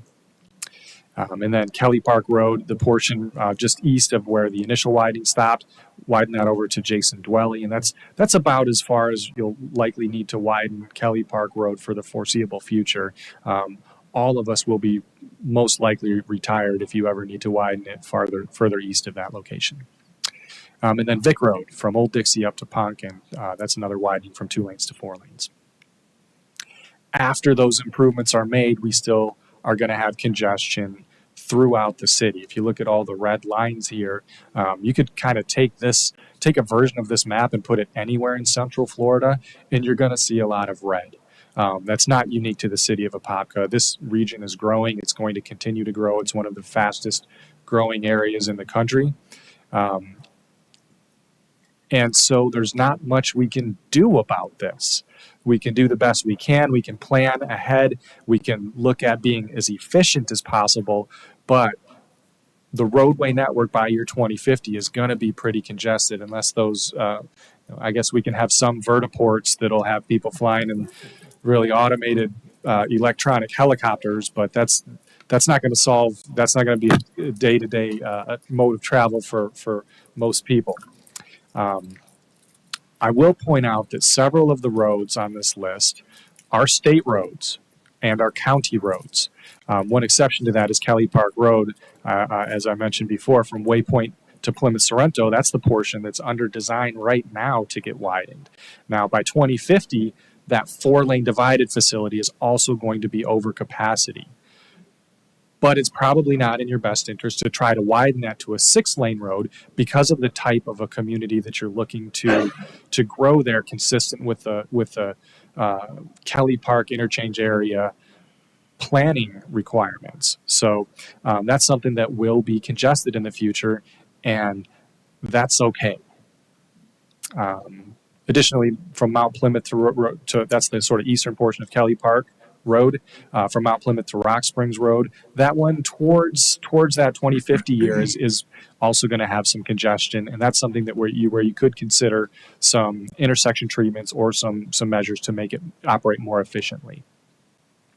So intersection improvements, most of the city's improvements, all right, in addition to the roadways that I mentioned, are going to be intersection improvements that could be accomplished either via city standalone projects, by partnering with developers, or by partnering with the county or the state. But in the type of intersections right here, we put through a guess as to what would make sense as signals or roundabouts, but this is certainly not prescriptive and would need to be addressed once it's closer to the time of that specific need. These improvements will improve operations and really maximize the efficiency of the system. I keep talking about efficiency because if we're not able to just, or it's not prudent to continue to widen the road, well, let's just have it operate in a way that's consistent throughout the system, where you don't have individual bottlenecks, but you have generally the same amount of capacity throughout. And there's several things that we can do through traffic engineering features to really maximize the efficiency. Some of those will be related to technology, which we either have now or is continuing to improve. If you think about things like connected and automated vehicles, more new cars are coming out with features that used to be pretty spectacular that are now standard, and we're going to continue on that trend. And once vehicles are able to be connected, then just you can fit a lot more of them on the road because the following distance is drastically decreased. So these are some things that by 2050, very confident they're going to happen. Don't ask me to give you a timeline of when I think it really will, but before 2050, certainly. Okay, now I'm going to turn it over to my partner Evan, who's we're kind of tag teaming this. I'm coming to you as from the engineering perspective, and Evan brings the planner's approach. So this is his turn. Thank you, Mike. Thank you, Council. As Mike mentioned earlier, we have 3 new goals. The first one deals with the strategies and the concepts associated with providing a multimodal connected transportation system. Second goal deals with the infrastructure. Third goal deals with the funding. So the GOPs were rewritten to reflect the revised traffic analysis that Mike just went over with you.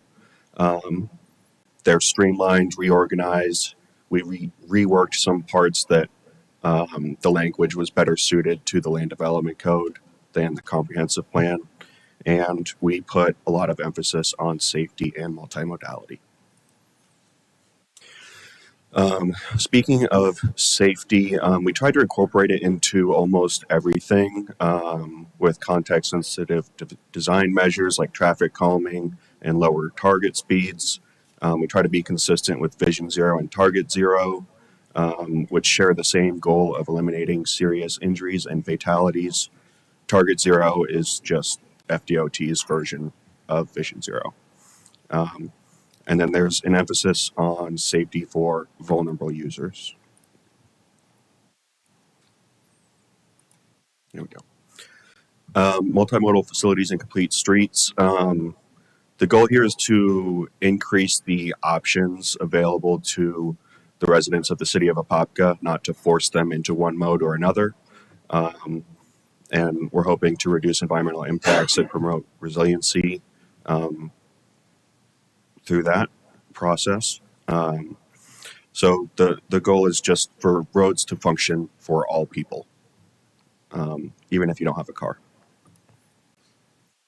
An existing trails master plan has been done. We took all the recommendations, wrapped them up, and included them in this update. Those recommendations were mostly to expand the trail network, close existing gaps, and promote the use of the trails by making them more comfortable to use, shade, amenities, stops, safety. We've heard a little bit about advancing technologies. Vertiports didn't make it into the slide, but over the last 20, 30 years, there's been a lot of changes to the way that we use the transportation system. You think about like Amazon deliveries, food delivery apps, ride-sharing apps like Uber and Lyft, e-scooters, autonomous vehicles. So we really wanted to put the city in a position to succeed as these technologies continue to develop.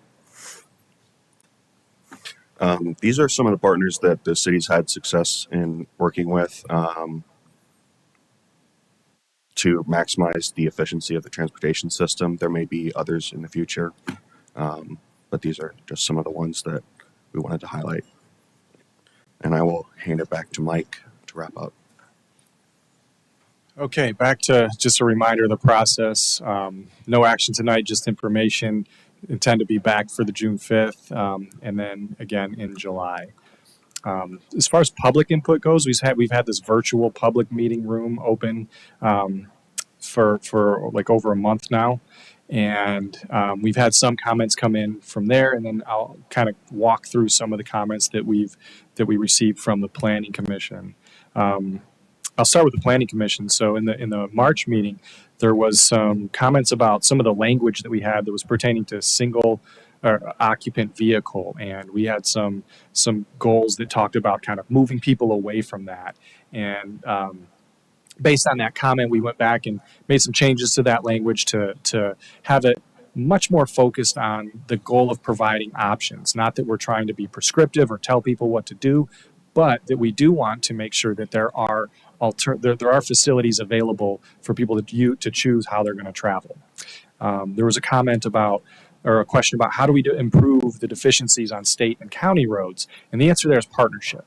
And so we split some of the policies to specifically address that and to mention that deficiency on roadway segments under state or county jurisdiction, the city will work with agencies regarding projects to increase capacity and improve levels of service. So in addition to just the agencies that have the jurisdiction, there's other methods of obtaining funding and partnering and trying to help really leverage what the city's resources would be to really maximize the gain from those. So that's one policy to address that question. Then there was a question about some specific interchanges, new interchanges to 429, and one of the planning commissioners wanted to kind of add a new interchange there, and we just kind of advised against including that in the comprehensive plan because that's such a massive undertaking and impact. So if there is a desire, like that's something that you might want to consider, you might want to study, you might want to look into it and take the steps to make it happen.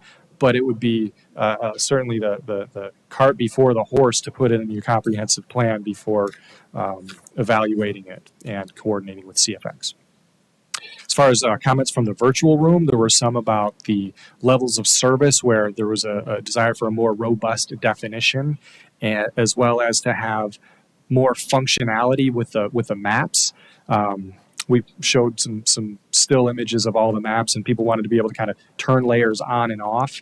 And at this time, there's just not the city does not have like a GIS based interactive web map, and so it'd be awkward to just have it for this. So that's something that could be considered, but it's not currently something that the city's doing. There's a question about widening Ocoee Apopka Road between 429 and Keene, and really a better logical termini to the south would be Binion to get you all the way through that 429 interchange. And that was not included in our list of improvements because that's a county road, and we felt like we didn't want to make it seem like the city was obligating itself to make that improvement. But that is certainly an example of an opportunity to partner with the county to try to find a way to make that happen, because that does make sense as an improvement. It's just not something that that we felt like the city should widen, because that is an expensive widening. And similar question about Rogers Road, but that the much different answer. So the question was like, should we expand or widen Rogers Road or extend it up to the north? And any kind of improvements to that road really would be contingent on development of the parcels that kind of block it from extending farther. So that's something that you'd address as development occurs. And we certainly do have policies within the comprehensive plan that would be consistent with creating a connected network. So that's it. That wraps up my summary.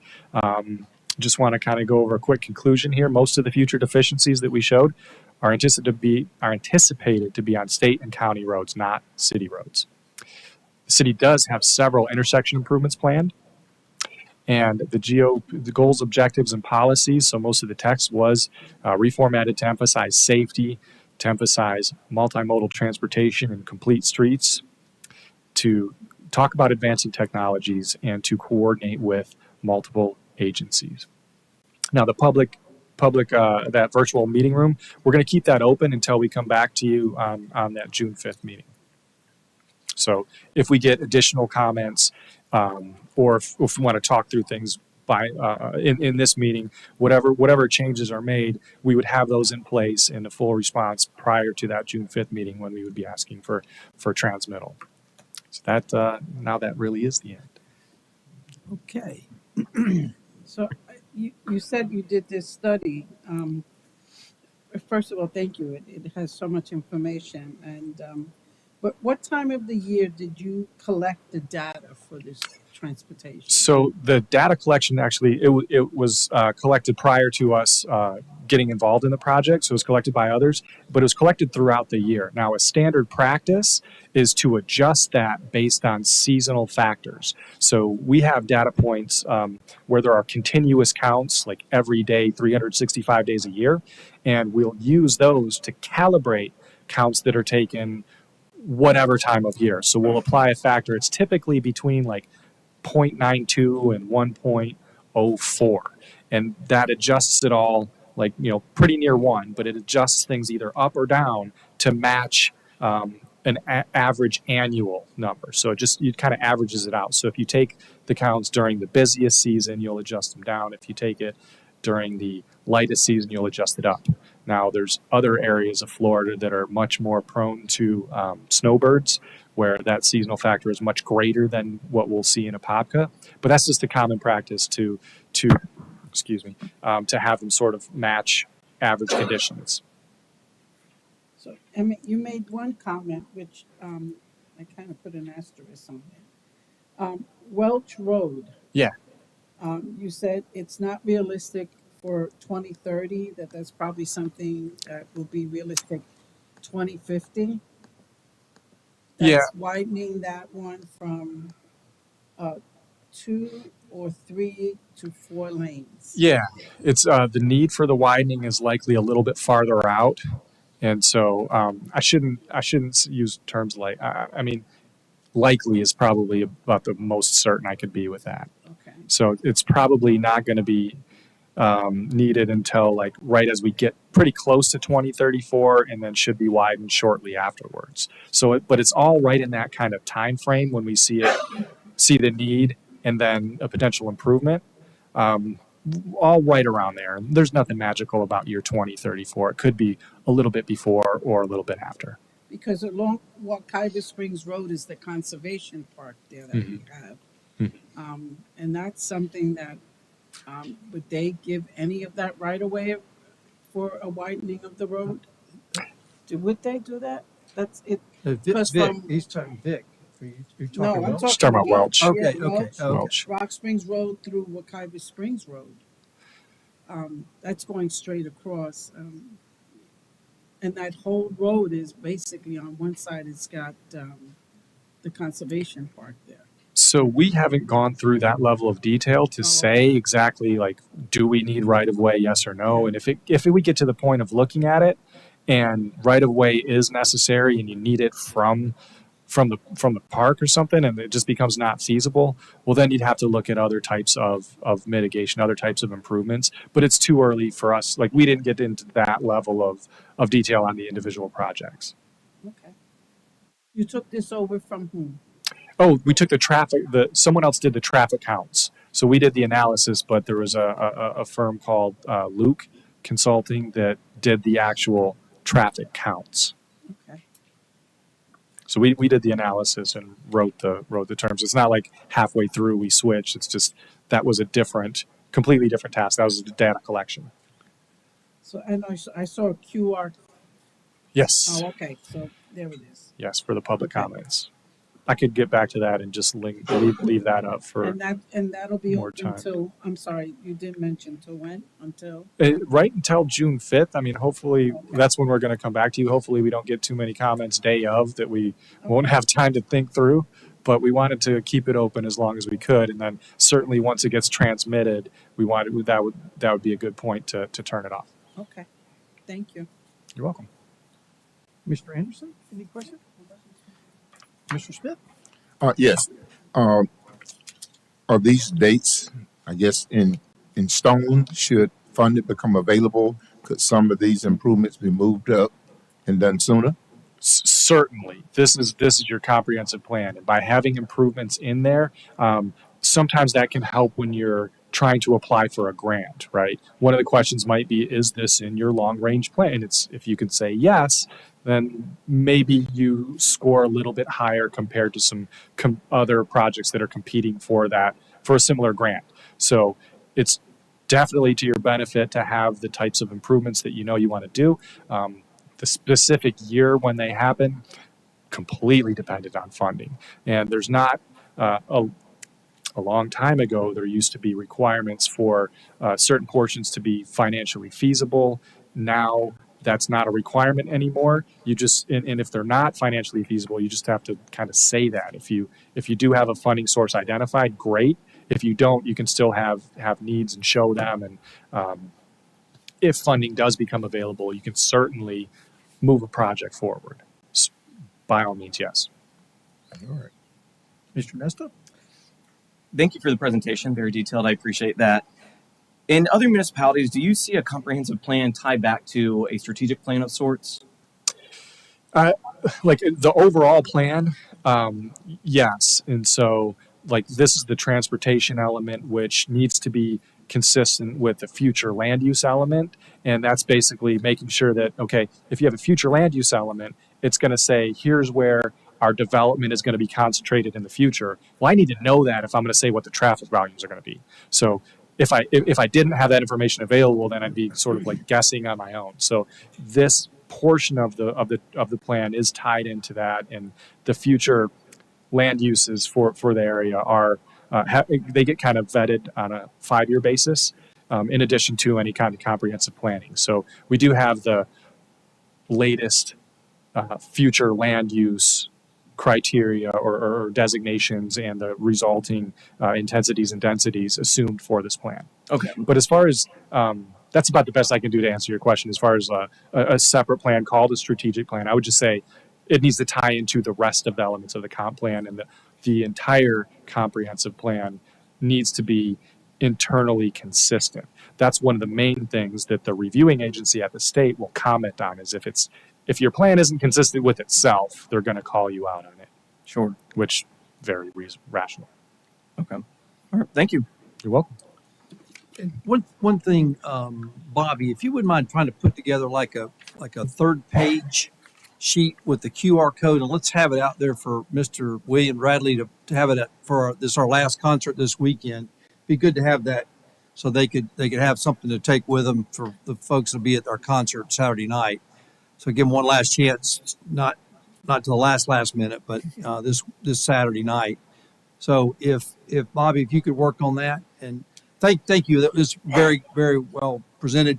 And Bob, you want to, while we're kind of on we'll talk about the comp plan, I guess that was brought up, just kind of give us where we are today with the comp plan and that.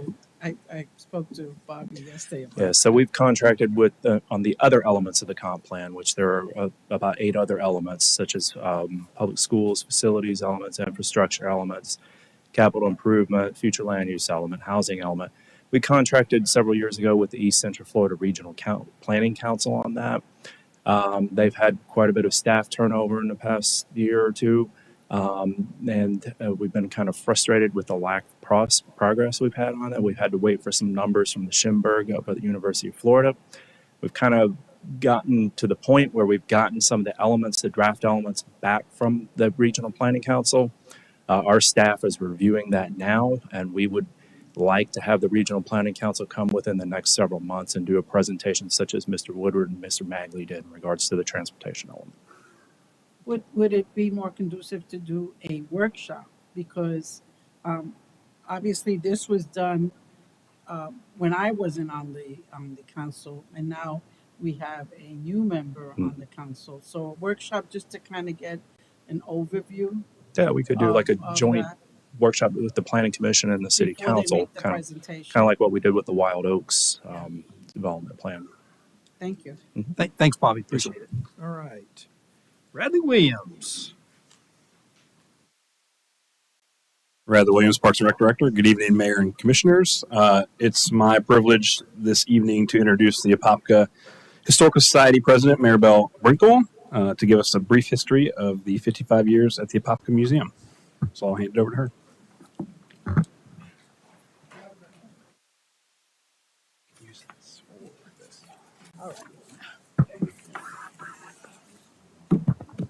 There we go. Finally. Welcome to our 55 Historical Society celebration. Good evening, everyone. My name is Maribel Brinkle, current president of the Apopka Historical Society. On behalf of the Apopka Historical Society, I would like to extend warm welcome to our esteemed Mayor Brian Nelson, our distinguished City Council members, honored dignitaries, valuable guests, and the wonderful members of our community. Tonight, we gathered to celebrate a remarkable 55 years of the Apopka Historical Society. So let's go to the beginning. So one up or down? Down. To the right. There we go. The beginning of Apopka. The decade of the 1880s was the Central Florida, what the 1820s have been for the early Middle Florida counties. It was a time of optimism and self-confidence, of town building, railroad constructions, and land development, and especially of advertisement. I'm not going to read through the whole article, but on the bottom of the article, he knows the Silas Mason touted the quality of Apopka in 1874. When he arrived in 1871, Mason Road, the Masonic Lodge was the only house at what was to become Apopka. 3 years later, there were 9 homes and a store, a Sunday school with 30 people, and a school was being planned.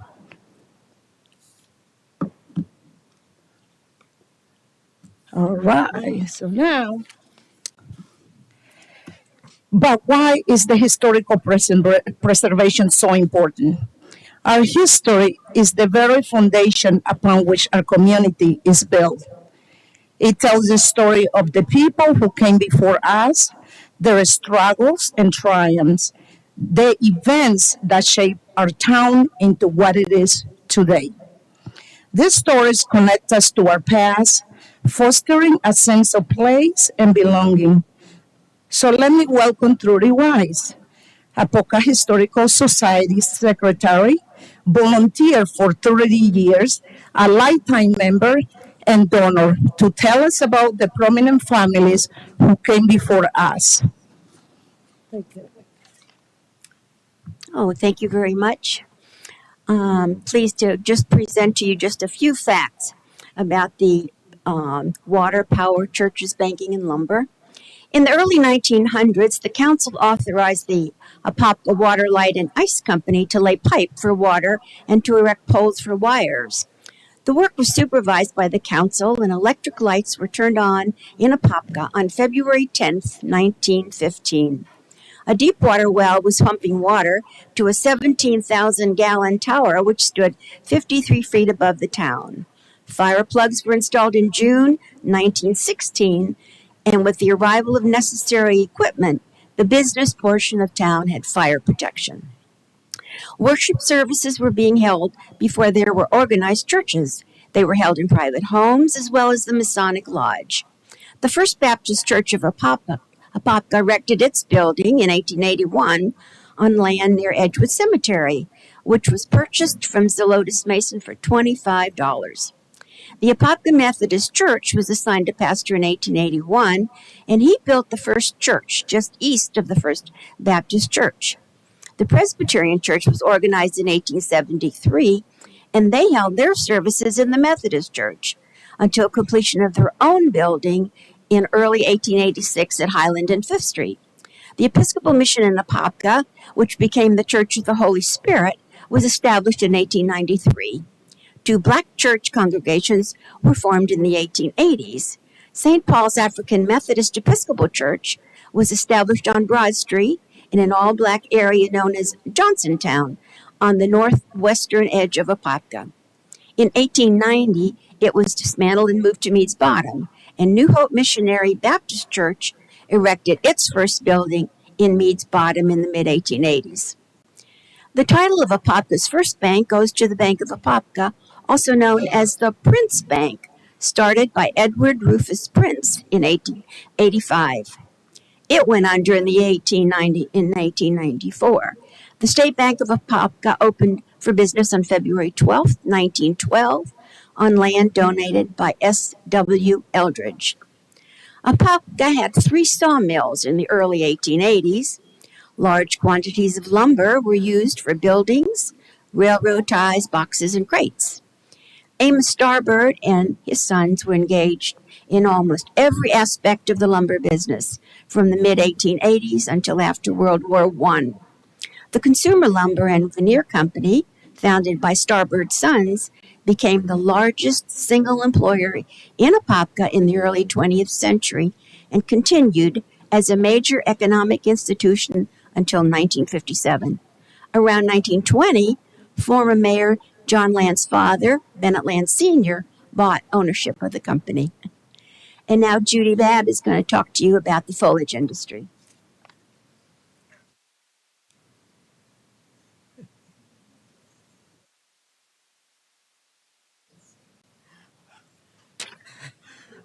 Now, do you know that Apopka is named the indoor foliage capital of the world? So here's Judy to tell us about the story and her family. Come on, Judy, okay? She's so nervous.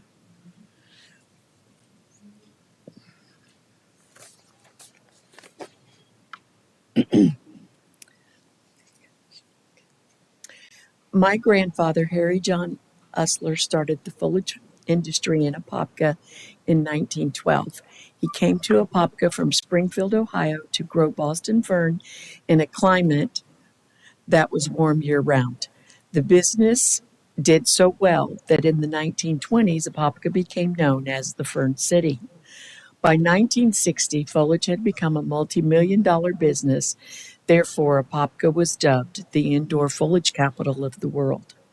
In 1977, Harry Usler was the first of 4 original inductees into the Florida Foliage Association Hall of Fame, along with John Masick, founder of Johns Incorporated, Raymond Hogshead of Baywood Nurseries, and Alex Laurie, who was a researcher and educator within the foliage industry. In 1982 in recognition of Harry Essler's efforts in establishing the foliage industry in Apopka. A Boston Fern Memorial was placed in front of City Hall and next to the Apopka Chamber of Commerce. Usler Brothers finally closed their doors in the 1990s, but the industry is still thriving with nurseries like Kay and Ray Roberts Central Florida Ferns and Foliage. They still grow Boston fern from the original stock they picked from the Usler Brothers Fernery. And Cortez Engelman's nursery donated foliage to the museum for our foliage display in April. And then many more businesses on Apopka have started growing flowering plants as well. A couple of these businesses you might recognize are family-owned businesses that have been around Apopka for a little while. And one of them is called Nelson Florida Roses. And the other one is Dewar's Nursery Incorporated. They grow annuals for occasions like roses for Mother's Day and Valentine's Day, Easter lilies, Christmas poinsettias, along with all colors of carnations for Thanksgiving, and the great smelling gardenia bush. Okay, you did very well.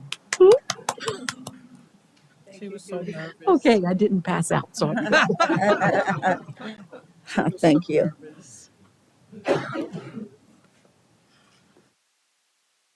Okay, the article. Let's see if I can read this one here. Okay, the article that started it all. As stated in the Apopka Green Sheet of May 1968, the Apopka Historical Society was conceived by a group of women from the Apopka Women's Club Historical Committee to organize a local historical group. This occurred after Pioneer Day was held in the fall of 1967 in connection with the Central Florida Fall Festival. The group consisted of Mr. Stewart, Mrs. Mary Lee Welch, Mrs. H.C. Whiteside, and Mrs. Calvin Grossenbacher. They pointed out that many early records were disappearing and memories were growing dimmer. It only took 3 months for them to apply to the state to file incorporation papers as the nonprofit. Then it took 3 years to open Apopka's first museum. The beginning artifacts collection was donated by Mr. Edward Miner, who he exhibited at the 1967 Fall Festival. The first museum occupied 3 rooms on the second floor of this building, City Hall, in 1971. After 16 years, the museum needed to expand and was able to relocate to the second floor of the Carroll building.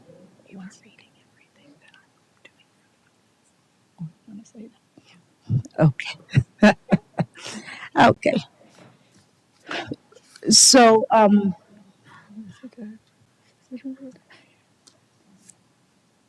okay, so that's the newspaper article, and these are the original articles or incorporation.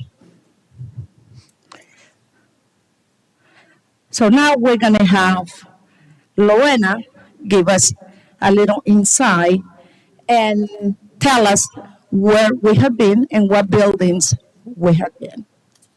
So we want to do it that way.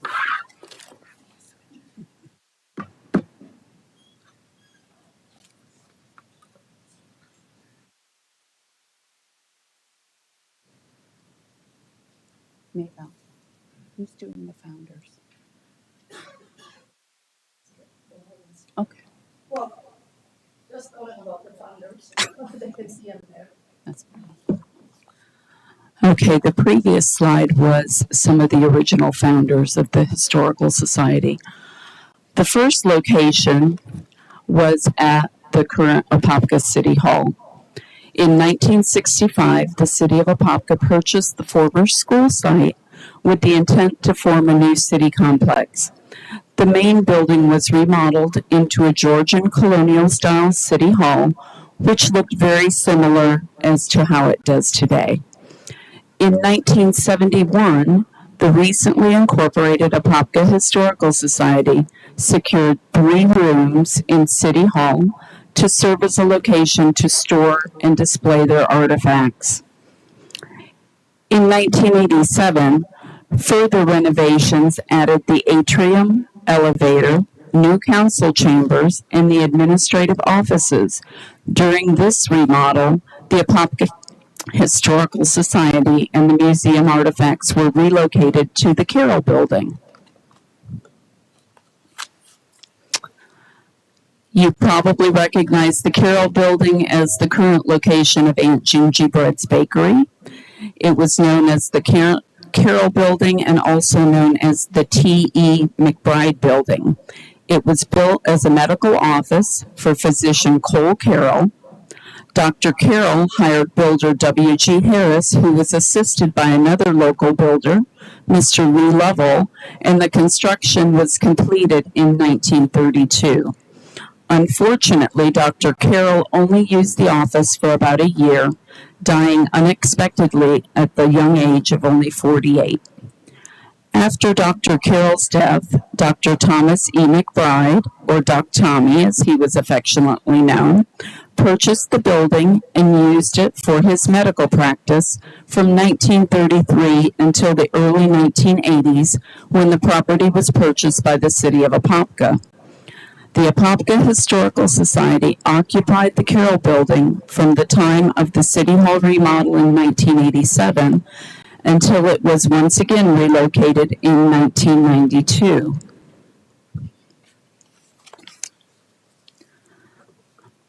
The next home was the Apopka Annex. The buildings that serve as the Apopka Annex were built in 1973 and purchased by the city of Apopka in 1991. As the city population increased and there was more demand for services, City Hall was becoming too crowded to house all of the various departments. It was decided to move the water, information technology, and the finance departments to the newly acquired and remodeled annex. The Apopka Historical Society joined these departments in the annex from 1992 until 2001.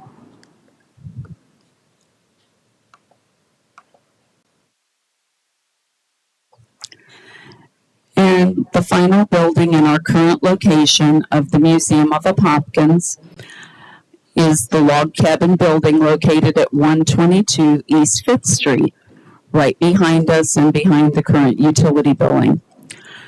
Throughout the years and during all of these relocations, the Apopka Historical Society continued to collect artifacts and expand their exhibits. Soon the space in the annex was not adequate and we needed a building of our own to function as a museum for the benefit of the citizens of Apopka and Northwest Orange County. And in 2001, the Historical Society collaborated in a partnership with the city, and the result is the log cabin building that currently serves as the Museum of Apopkins. We are once again outgrowing our space, but that is a story for another day.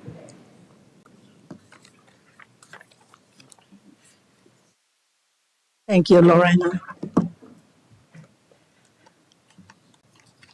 So like you can see, we're victims of our own success. Time to level up our museum space. Where is this? Oh, no. We already, oh, how do I go back to that? Oh, brother. Right there. That's it. Presidents of the Apopka Historical Society.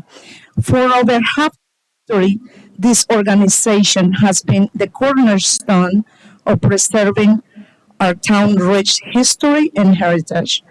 By preserving our historical buildings, artifacts, and documents, we ensure that these stories are not lost. We create a living legacy that inspires future generations and remind them of the values that have made our community strong. Somebody move it or I have to move?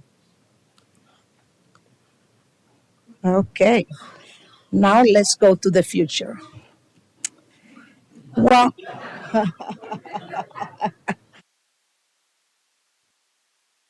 us may not be here to witness the next 55 years unfold. I'm planning to be here. The legacy we'll build together tonight will. It is a torch we carry, led by the generations before us, and one we pass on with pride. It is about a commitment to our shared past, present, and future. This celebration is a statement to the dedication of the Apopka Historical Society and all who support his mission. Let's take a moment to express our deepest gratitude to all the past presidents and volunteers who tirelessly efforts brought us to the point. Your dedication is an inspiration. As we look forward towards the future, we urge our esteemed mayor, Brian, and our esteemed city commissioners to consider strengthening your support for the Historical Society and the City Museum. Remember, we are the only cultural destination in town and the center for creating a main street. Let's ensure it continues to flourish for the next 55 years and beyond. Thank you for being here tonight as we honor our past and we look forward to our future. We will be back next City Council meeting to continue this celebration and announce an invitation. So now we're going to make history. We're going to have a selfie because this is history on the making. Thank you. Thank you. So if you guys want to come up here. Okay. Oh, you want to get One, okay, one picture. Can Rob you get Kelly? Okay.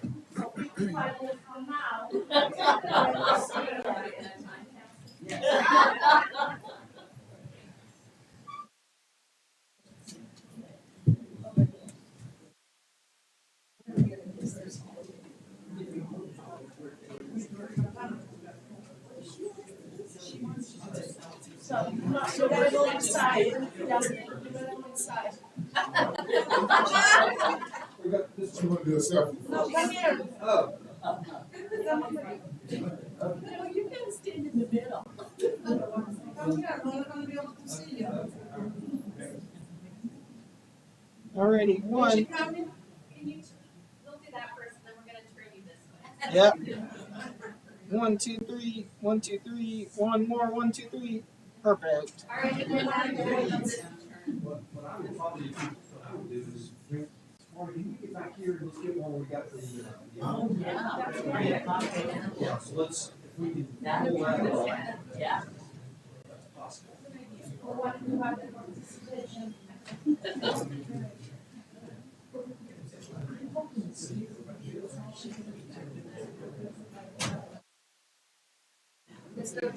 Oh, no, I'm in the back. Hang on. All right, come on. There we go. Okay.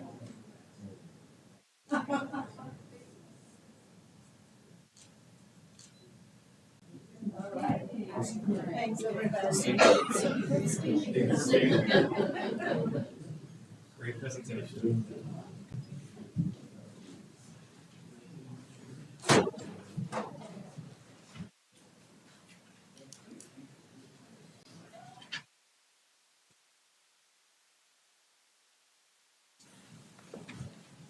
Okay.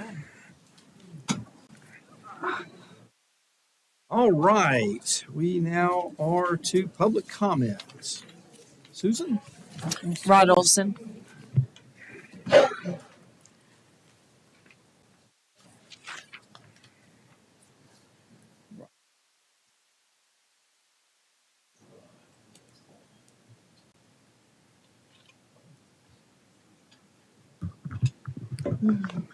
Rod Olson, 3156 Rolling Hills Lane here in Apopka. Mayor, commissioners, thank you for what you do. City's unsung heroes is solid waste department. It's a thankless job that's executed very well. In the picture, we have Quantieri, Denoy, Kimlin, Billy, Mason, Crystal with a C, Ken, Crystal with a K, Sam, Lawrence, Charles, Tim, and Josh in the group picture. And then we couldn't get everyone together, so we have Winston and we have Kevin and Samari. And Kevin and Samari start at 4:30 in the morning, so you know. The rest start at 6:30. Then finally we have Elsa and April who man the fort in the office. I asked the drivers, I said, what can we do to make your job better? They had 3 recommendations. One, first of all, please face the open end out. It's pretty obvious, but you wouldn't believe the number that aren't. The other is bag trash. Any of the bag trash needs to be a good firm bag so when they pick it up, it doesn't lay on the ground. And the third is the recycling bins. Many people stack things up through the wall. It doesn't go in the truck that way. I do what I do, cut it up or contact a neighbor and say, hey, look, here's his load today. Can I do it? And the other thing you can do is request a larger bin, whether you realize it or not, your regular trash containers and the recycling container, you can get a larger bin. There's no cost to you. All you need to do is call. You'll most likely get Elsa. It's 407-703-1624. Again, 407-703-1624. The larger trash container, the larger recycling container, and an R sticker. You can also get a sticker to put on the side of your regular trash can. If you have so much recycling, remove the trash. You can put that sticker out. You can keep it with you, but put it out. They will pick up that as well. The cost, you can also get bear containers. It's $50 if you're in a bear zone and $250 if you're not. Right now, there's a waiting list on those containers. This department has 70,000 opportunities a week to tick us taxpayers off. They only get a handful of complaints. They do an incredible job. Next, I'm going to shift gears a little bit, going back to schools. City Ordinance 75.35, Section 74.45, protection of pedestrians in and around school zones. In order to protect drivers and pedestrians around the county's public schools within the municipal limits of the city, no person shall load or unload passengers 17 years of age or younger into or from a vehicle for a quarter mile of the school, unless on campus of the proper school within the designated loading or unloading area, or unless directed by a police officer or a school official. This is a big problem at Kelly Park where people stop. It's dangerous as all get out. I have a couple more comments with regard to infrastructure planning and staffing. We must do better.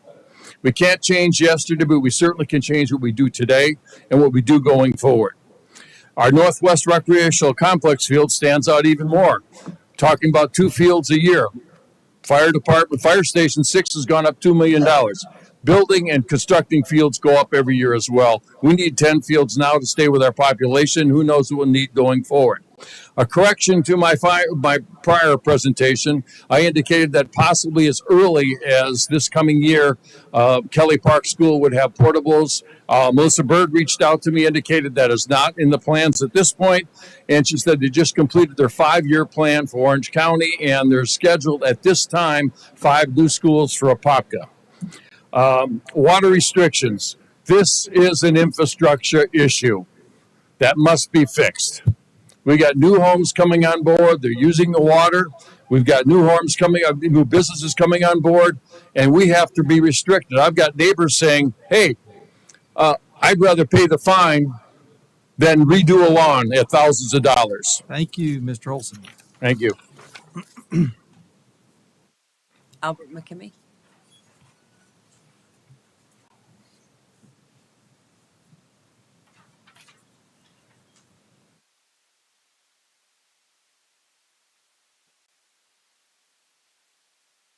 Albert McKimmey, 3603 Golden Gem Road, Apopka. Over the next several minutes, you will see video footage that confirms your mayor is both a habitual liar and his administration is unfit to govern Apopka. You will see areas that I will describe simply as anomalies. Depressions, some filled with water, some that have been present for decades, some that are recent. In an interview, Brian Nelson claimed we only lost 5 foot of water. Professor Devo claims we lost 200 million gallons. This picture confirms we lost 200 million gallons, and therefore 100 million gallons of dirty green stagnant water remains. The mayor claimed it would cost between $200,000 and $400,000 to repair. Yet today, before we even begin the project, he's requesting we double that figure and requesting a budget rate alteration of almost $1 million. As can be seen from this footage, the berm rises almost 40 feet on the east side above the surrounding land, and only 1,200 feet from the 429. Should we ever experience a similar failure to what happened on the west side, it could be a catastrophic disaster. Professor Devo has identified 3 areas of interest in these retention ponds that will require remedial attention, 2 in the large pond and 1 in the small pond. These will require to have the existing liners removed and the waters drained. Currently there's about 50 acres that are under water with liners. When we remove these liners, we will also have to remove the water that's in the pond. There's 100 million gallons of water in that pond just now, with no way of taking it out. There's only pumps to pump the water in. Where are we going to pump that water to? Well, the fact of the matter is we don't have anywhere to put the water because we can't take it out in trucks. What we're going to be faced to do is pump that water somewhere. So my question, Mayor, is, has your administration made progress with the Department of Environmental Protection to have an agreement that we can put this water down into the superficial aquifers? If not, then as you promised, this cannot go forward in 2 or 3 weeks' time. We first of all must have water samples done on the water that remains in the pond. The water is green and it's stagnant. Let me see if we can get some more pictures. There we have pictures that were taken when it wasn't stormy, and there we have pictures when it was stormy. There's the color of the water, and on the left at the top, you can see that at the bottom of the berm on the east side, there is now a depression beginning to form. Whether or not we can determine if that's erosion or whether it is further sinkage, I have no idea. But again, this city continues to fail to identify problems. They left the property open for several weeks. There's fences that are down. There are trees that are ready to fall. This administration, under your supervision, Brian, is a joke. We are now a 3-ring circus in Apopka, and you're the ringleader. I would suggest that going forward, we need to provide serious funding to anyone who's going to investigate what happens on Golden Gem Road's retention ponds. Ground penetrating radar or LiDAR is not the solution. We need ground resonance to determine what lies underneath the pond. The professor will not be any more successful than the engineers who failed because he does not have the information required to determine what needs to be done without significant funding. My proposal is that you propose and give funding to do a comprehensive study under the pond. Sylvester Hall.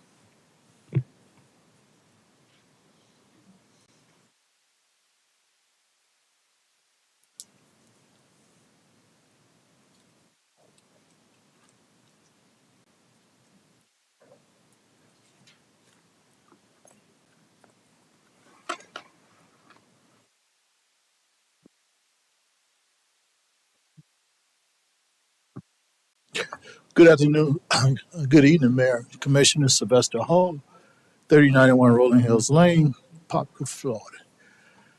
I'm going to start off with what I always start off with because it seems, hopefully it'll start catching on and hopefully it'll bother our moral conscience. Our country is in a national crisis because too many good people are sitting around watching bad things happen and not doing anything about it. And it's time for me to stop being a hypocrite because I'm one of those good people that see things and I'm not saying things about it. I've been sitting back and just watching and see who's going to do what. But that time is going to change. This is not the presentation. But one of the things when I say too many good people are standing by watching bad things happen, when you look at voting, when we're talking about local voting is the cornerstone to our communities, it's sad when you see the mayor wins the mayor a vote by 10% of 35,000 registered voters. That is very sad. It's my goal between now and the next election to see if we can have at least 75% of the registered voters come out and vote. And that's simply by going out and energizing the people to get involved. Love thy neighbor. It's just that simple. Too many times we normalize the abnormal and we start desensitizing the truth, and to the part where sometimes the truth doesn't even matter. So I'm just keep running this by you because it's going to catch up with you. Nothing in this world is more dangerous than a charismatic and gifted communicator, pastor, or politician with a wicked heart. Nothing.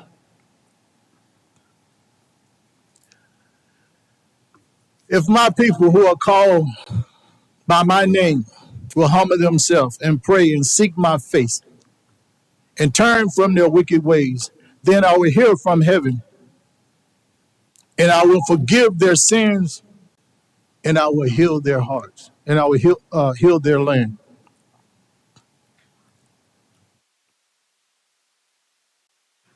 I had a slide that I want to address that was DEI. So I don't know how this one got in here. It's not the PowerPoint presentation that I presented. I will get. Yes, it is.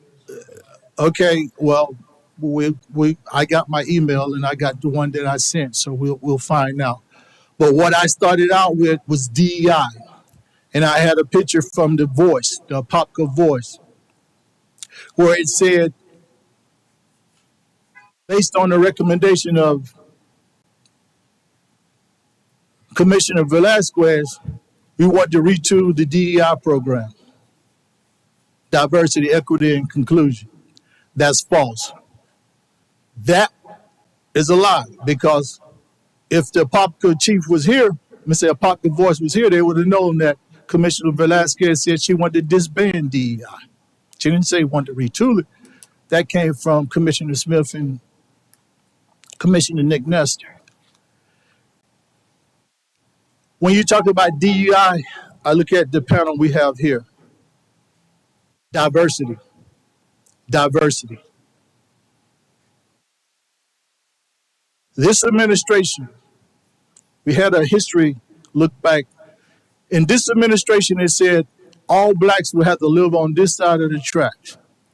That's in our records. All niggers have to be on this side.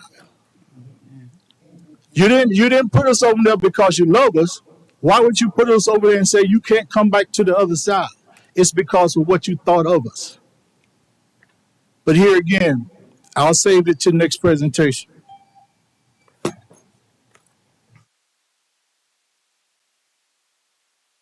Kyla Davis. She left. Okay, so that's good. Leroy Bell.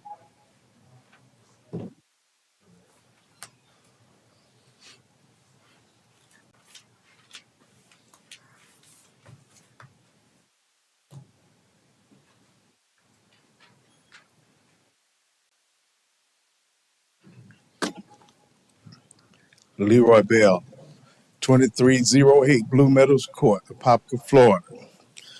Good evening, Mayor, Commissioners.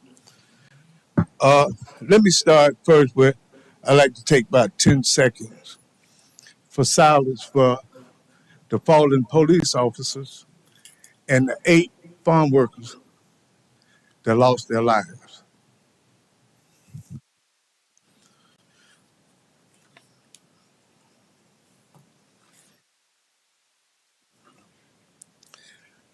I wanted to do that simply because we had our state representative here, and one of some legislation that they passed, you know, being a farm worker, these people can't drink water. They don't have shade. But then he just said, oh, it's coming back up. But now it's not coming back up because it's for people of color. Secondly, I want to talk about, thank you again, Nick, about the minutes. The minutes, the Sunshine Law, I think it's 286.011 Florida statute.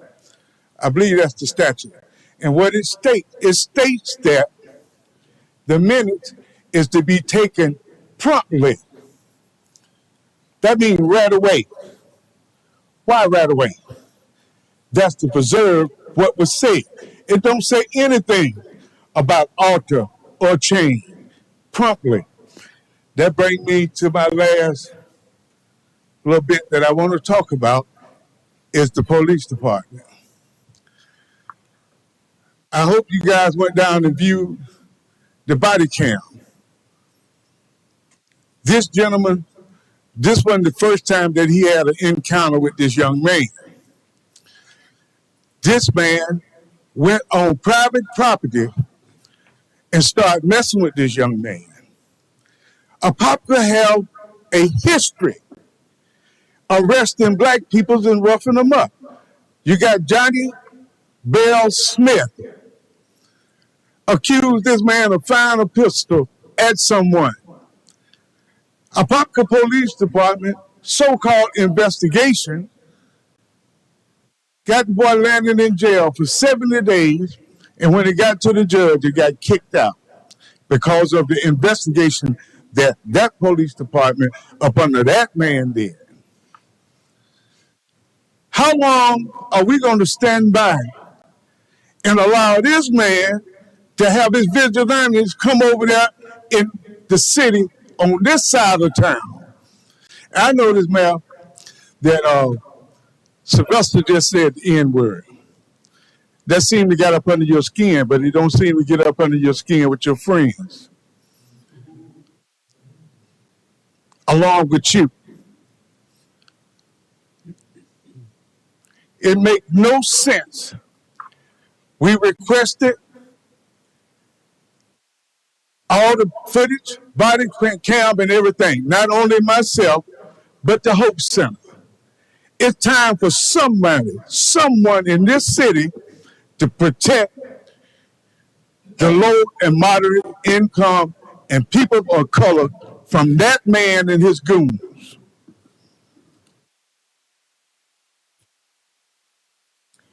Ace Woodham.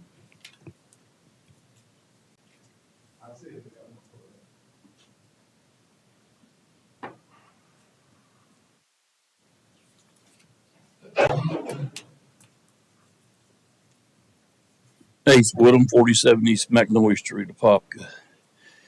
I wanted to come up tonight to speak about foundation.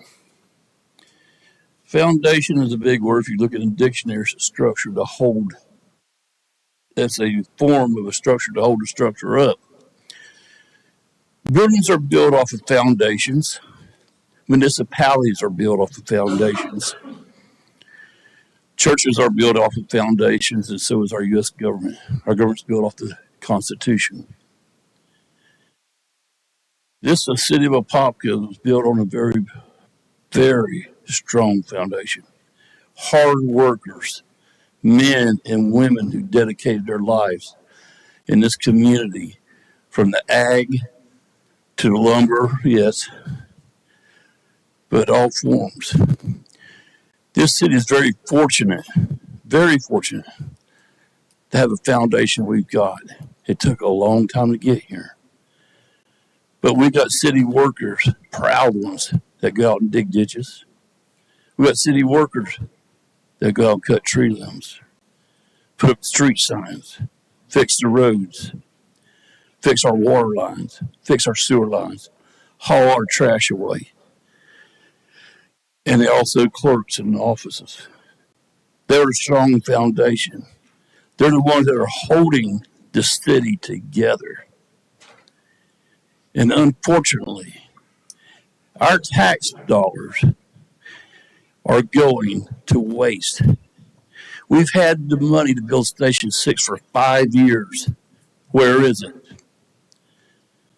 The stormwater, the pond check that you got for $1.5 billion. I asked you about, Mayor. You went, never heard of it. I got your picture accepted a check from Val Dibbons. Are you remembering now? Remember it, Mayor? Where's all this money? Where's the $160,000 to help feed the hungry, the homeless? Oh, the best thing to do is arrest them. So our police department can stay busy putting them in jail.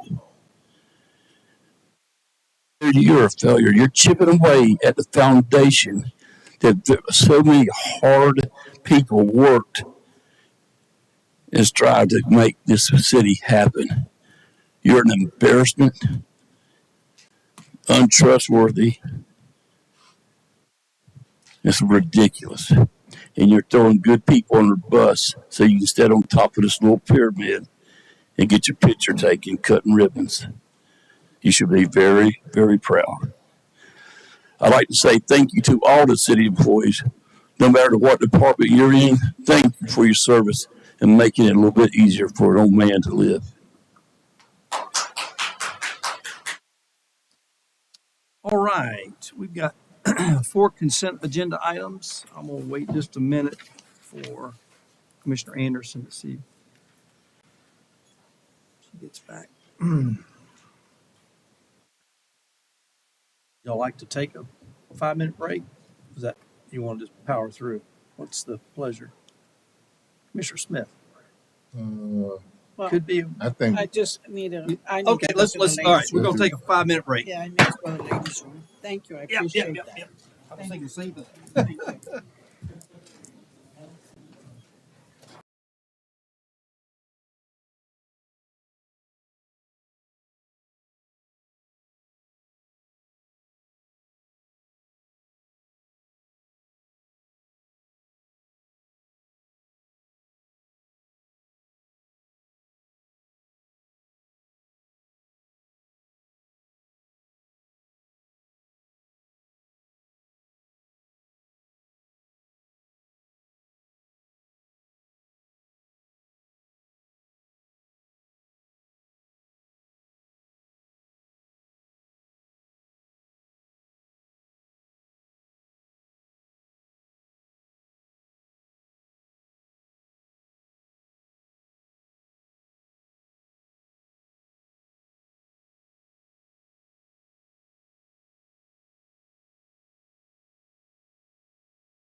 All right. We're back. We good, Rob? Okay. All right. We've got 4 consent agenda items. Does anybody need to pull any of those? If not, look for a motion to approve all 4 items. So moved. Got a motion by Commissioner Velasquez. Second by Commissioner Smith. All those in favor? Aye. All opposed? Motion carries unanimously. Next up, we're going to see how our technology works. Mr. Hippler. Wouldn't get too crazy.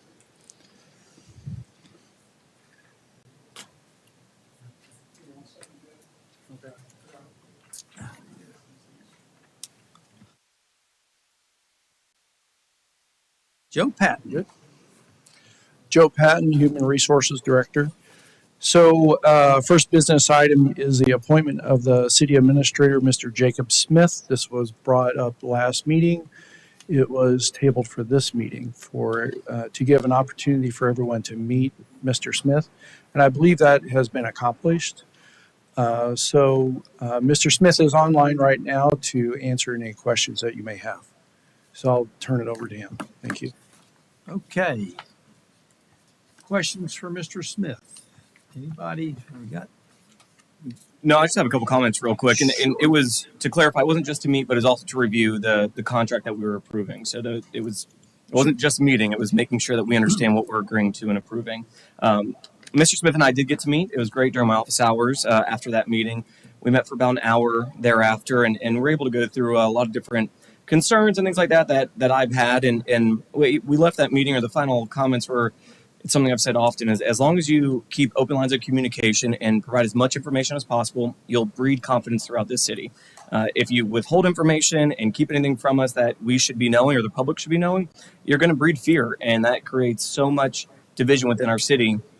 So as long as we can work together in that capacity, we may not agree on everything, and that's okay. As long as we understand where we're both coming from, then we should be able to work for the betterment of our city at the exclusive benefit of our residents. And that's where we should continue to stay focused on the bettering it and working for our residents. So I just wanted to say that I did get to meet with him, and it was productive.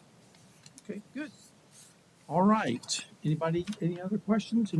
Anybody from the public wish to speak on this one? If not, we'll close the public hearing. Look for a motion to approve the appointment of the new city administrator, Jacob Smith. So moved. We got a motion by Commissioner Velasquez. Second. Second by Commissioner Anderson. All those in favor? Aye. All opposed? Motion carries unanimously. Next up, Parkview Preserve Phase 2. Congratulations there, Jacob. Thank you. I look forward to seeing you guys in person. Yes, sir. You got it. All right. One moment to switch back up.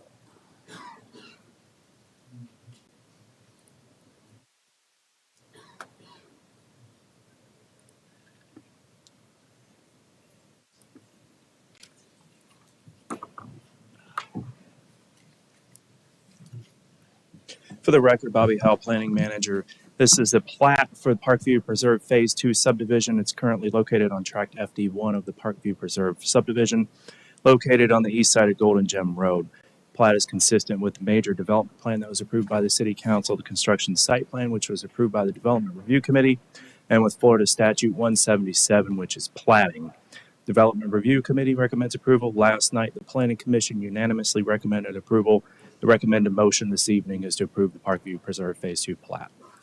Any questions for Bobby? Anybody from the public wish to speak on this matter? Not. Okay.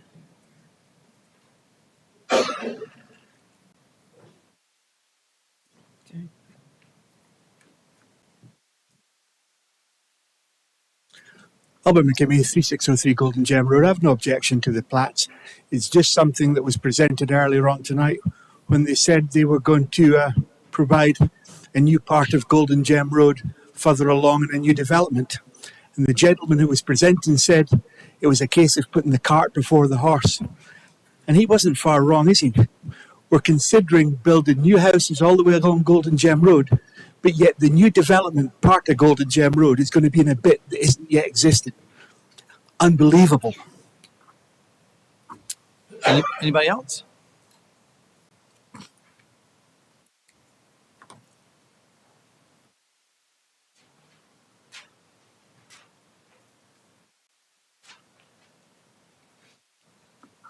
Rod Olson, 3156 Rolling Hills Lane in Apopka. I just had a couple of questions. The aspect of setbacks. As I cruise the community, you know I'm a volunteer with the police department. You have setbacks in some of these new developments that literally a full-size pickup truck is a foot or a foot and a half onto the sidewalk. That means people are parking on the streets. That means it's to make it difficult for first responders and in particular fire trucks to get in throughout the unit. I've requested in the past, it's still not there. The number of units should appear on this summary. You shouldn't have to dive into it. Thank you. Thank you. Anybody else? If not, we'll close the public hearing. Look for a motion to approve the plat for Parkview Preserve Phase 2. So moved. Got a motion by Commissioner Smith,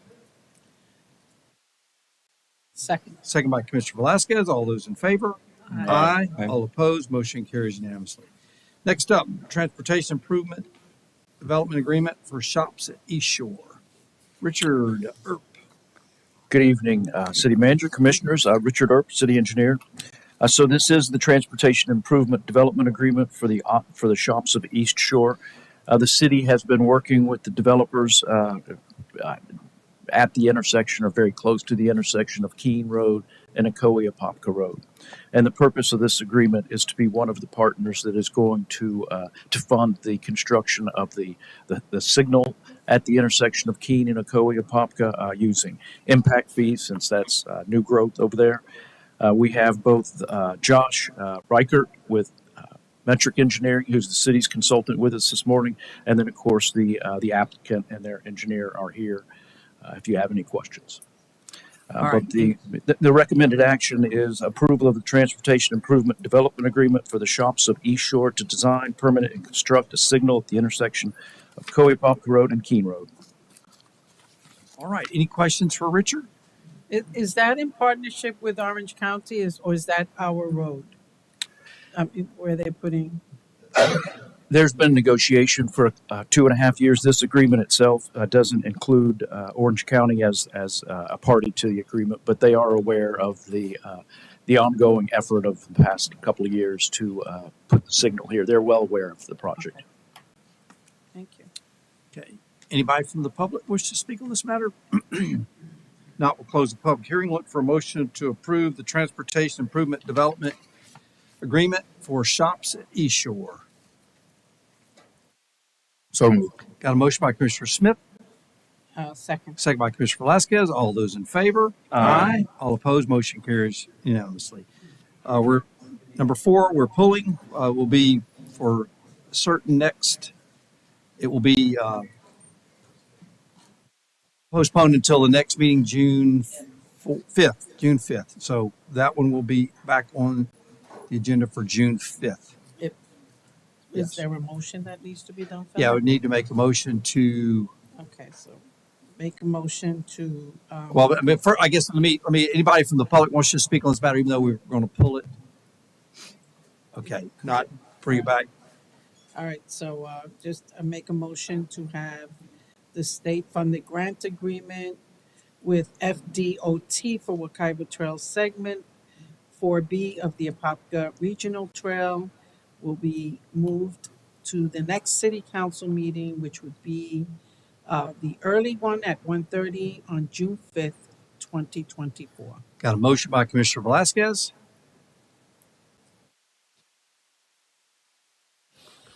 Second by Commissioner Smith. All those in favor? Aye. All opposed? Motion carries unanimously. Next up, Richard. Award for ITB 2024-A-51. Thank you, Mayor. Richard Earp, City Engineer. So this, I got to talk to all the commissioners before the meeting. This is the replacement of a 1.5 million gallon drinking water ground storage tank at the Grossenbacher Water Treatment Plant facility. This 1.5 million gallon tank is going to replace one tank that was built in 1960 and a second tank that's worse that was built in 1989. It will replace those two tanks. It's for drinking water, and it is needed. The existing tanks there now are beyond their useful life. So the recommended motion is to approve the contract with L7 Construction in the amount of $4,457,000 and include a 10% contingency, $445,700 for a total approval of $4,902,700 is the recommended motion. I'm here for any questions if you have them. Any questions? I just have one, and I should have asked this Monday. Sorry about that. Is it going to retain the same footprint it currently has? It'll have to be built in a separate place because we need to keep the 2 tanks we have online while we build another one there. But it's in the footprint of the facility. There's room for growth there at that Grossenbacher plant. Understood. And I'm seeing here 274 days from notice to proceed. When do we expect the notice to proceed to get to the vendor? We'll need to award the contract. I would think that the project should be completely finished within a year. Okay. Perfect. Thank you. Okay. Any other questions? Not public comment?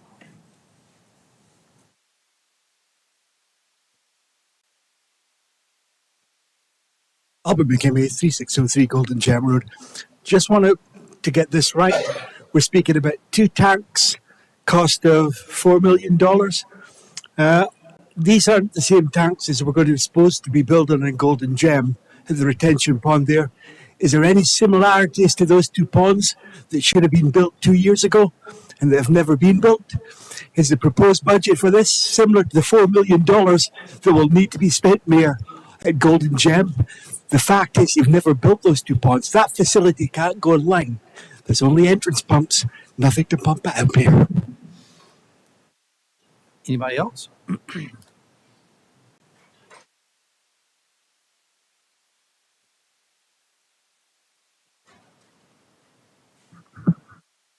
I know they won't get questions answered when we come up here, but those tanks have been there since I was a little kid. And they're made out of concrete. They were discovered years ago. The interior walls are falling down inside. Solid particles, dust particles. And all that's going through our drinking water. It's been going through it for years. How long we had the money to replace them or fix them? Mayor Dulce, you're looking at me. Can you answer? No. Aren't we also legally obligated to deepen the wells by DEP? Aren't we? Yeah. I'm not as stupid as I look. I don't look like a dollar log like you are right now. You know I know the facts. Tell them. Anybody else? Okay, if not, we'll close the public hearing. Look for a motion to award a contract for ITB 2024-A-51 for the Grossenbacher Water Treatment Plant for a 1.5 million gallon ground storage tank to L7 Construction, Inc.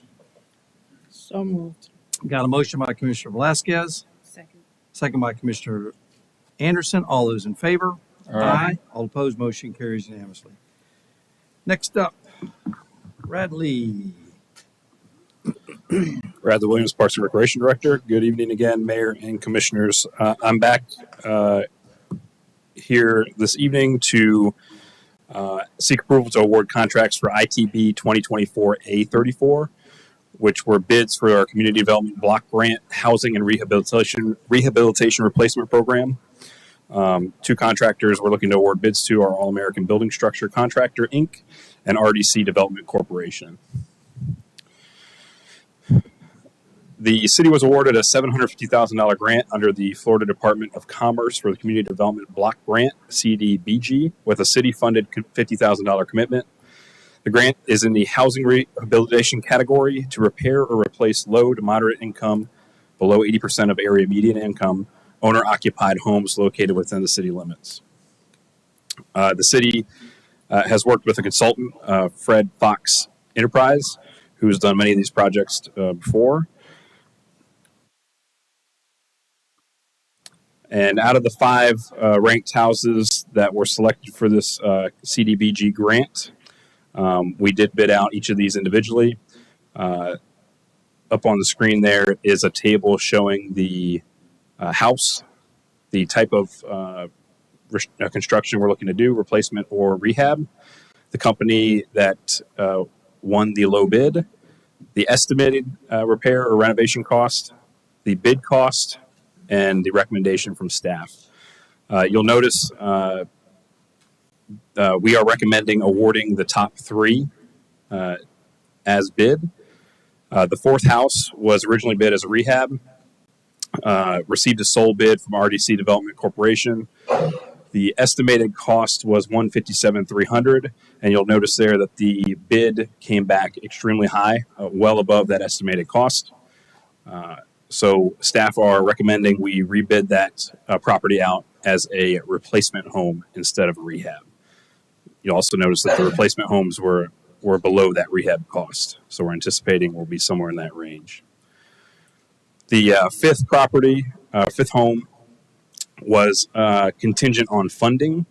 So without knowing the true cost of the number 4 replacement house, staff is recommending we hold on that property, firm up what the number 4 house cost will look like to determine if we have enough funding to proceed with the fifth house. And I did indicate houses 3, 4, and 5, we did receive a single bid, and that was from the RDC Development Corporation. Just kind of a recap of the project.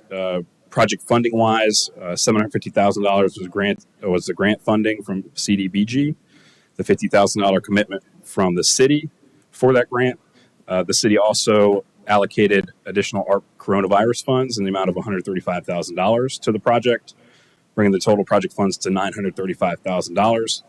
Currently available, we have $843,827 to award to the contracts. And just to kind of communicate why there's a difference there, as I mentioned, we have hired Fred Fox Enterprises to help us through this CDBG grant process. And there were also some grant-related expenses such as inspections, legal documents, things like that that have already been expended.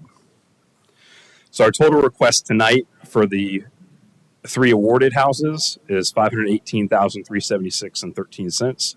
This includes a 10% contingency fund, which is standard for when we do construction projects. I do have Mr. David Fox here from Fred Fox Enterprises. He's available for questions, and we're happy to help here. One note too, also, Mayor, these are separate bids. So at the time we need to do a recommended motion, and we need to do these one at a time. Okay. And we need to make sure we stick to the language in the staff report. It's important for the Florida Department of Commerce to make sure we have that language stated in the motion. Okay. Well, Commissioner Anderson, I know this is kind of in your wheelhouse. I'm sure you got a question or two. Actually, I asked all my questions during the. Oh, did you? Okay. We did. Okay. So, that's all my questions. Okay. Anybody else got questions for Radley or Mr. Fox? So how soon do we start this this project? If approved tonight, we got to send the environmental for the 3 homes to Florida Commerce. Usually takes about 30 days, and we should be signing a contract mid-June, mid to late June. We should be under contract with the homeowners and the contractors. Will they be done one at a time, or will it be done Simultaneously. All 3 will be under contract at the same time. Oh, they'll be at the same time? Okay. Okay. Have the other 2 homeowners been notified that they're on hold of the one that's being rebidded? I spoke to the proposed replacement home today, and just updated her on the information. So I spoke to all the homeowners today except for the last home, which is the one that's on hold. Kenya spoke to her previously, and so have I. I haven't talked to her today, but I talked to her a couple of weeks ago and let her know where we're at. I wanted to get direction from you tonight before I reach back out to her and let her know or just put her on hold. Would you be using any local prime subs on any of these projects? I know one of the contractors is local. We don't tell him what sub. I'm not sure what sub he's going to utilize until he actually applies for his permit. There's no requirement with the program that they be local. We can't give them any preference over local. Okay. Interesting. Okay. All right. Anybody from the public wish to speak?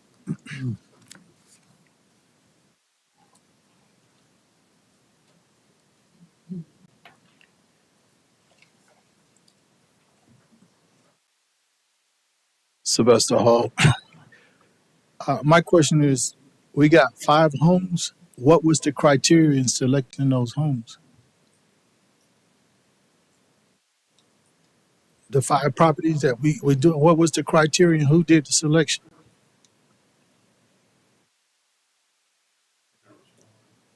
Yes. Sure. You had a housing assistance plan in your application that had a ranking criteria. It was based on elderly, income level, very low income first, elderly, family size, those items. You actually had your Citizen Advisory Task Force do a ranking several months ago, and then y'all actually backed up the ranking with approval also as a board council. And we had approximately, I think it was 19 homes on that list that we narrowed down, if I remember that correctly. You ranked all 19 in order. This is the first 5 that actually submitted all the required paperwork, and we can only go so far with the funds. Sure. So if we get to 5 or 6, we get to them. If we don't, we just got to go by the ranking. Is there a copy of the 19 that was listed? Sure. Can we get a copy of those 19 that was listed? Yep. And then the order of, I know you said we had the certain criteria, but how did we go about ranking who was first, second, third, We had a fourth, all the way down? Got a committee. Got a committee? All right, thank you.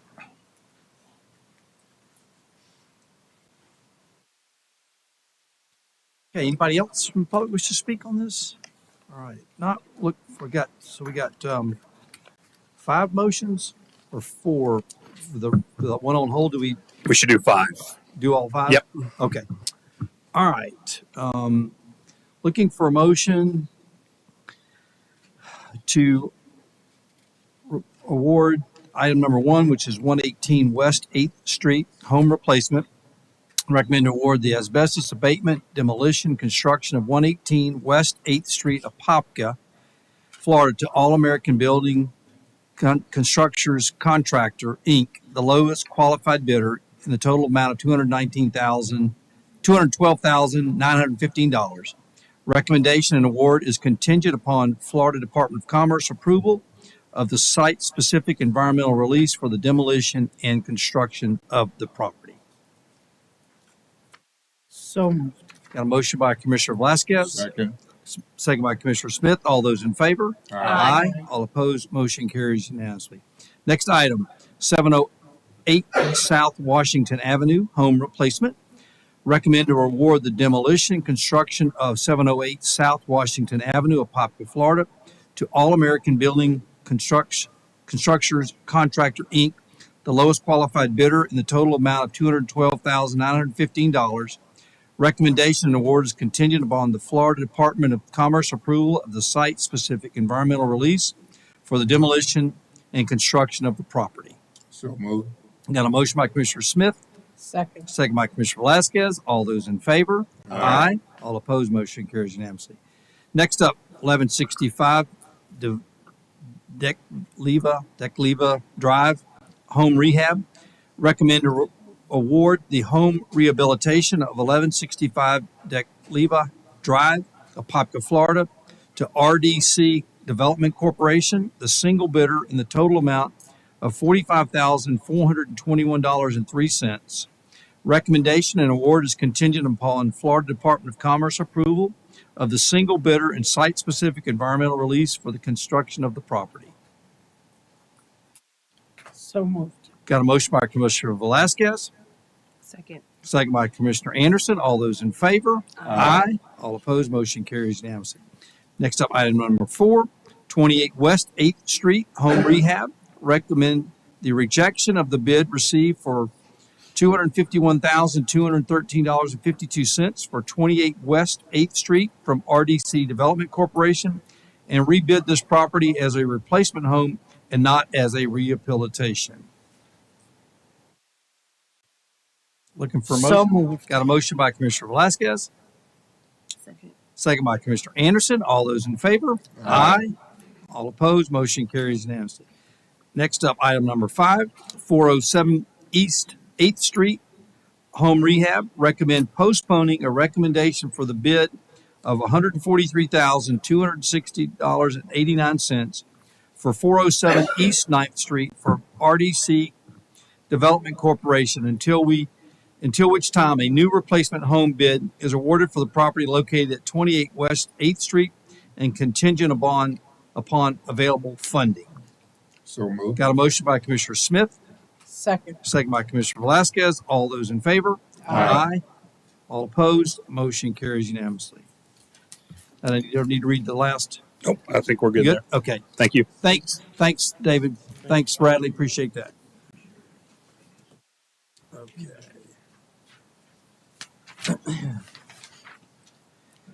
Next up, ordinance number 3049. Ordinance number 3049. An ordinance of the City of Apopka, Florida, to extend its territorial and municipal limits to annex pursuant to Florida Statute 171.044, the hereinafter described land situated and being in Orange County, Florida, owned by the James H. Page Life Estate and the Annette H. Page Trust, located north of West Keene Road and west of East Marden Road, comprising 32 acres more or less, providing for directions to the city clerk, severability, conflicts, and an effective date. Any changes, Bobby? Okay. Anybody from the public wish to speak on this matter? Not, we'll close the public hearing. Look for motion to adopt ordinance number 3049. So moved. Got a motion by Commissioner Velasquez, Second. second by Commissioner Anderson. All those in favor? Aye. All opposed? Motion carries unanimously. Next up, resolution 2024-09. Resolution 2024-09. A resolution of the City Council of the City of Apopka, Florida, amending the budget for the fiscal year beginning October 1, 2023, and ending September 30th, 2024, providing for a budget amendment.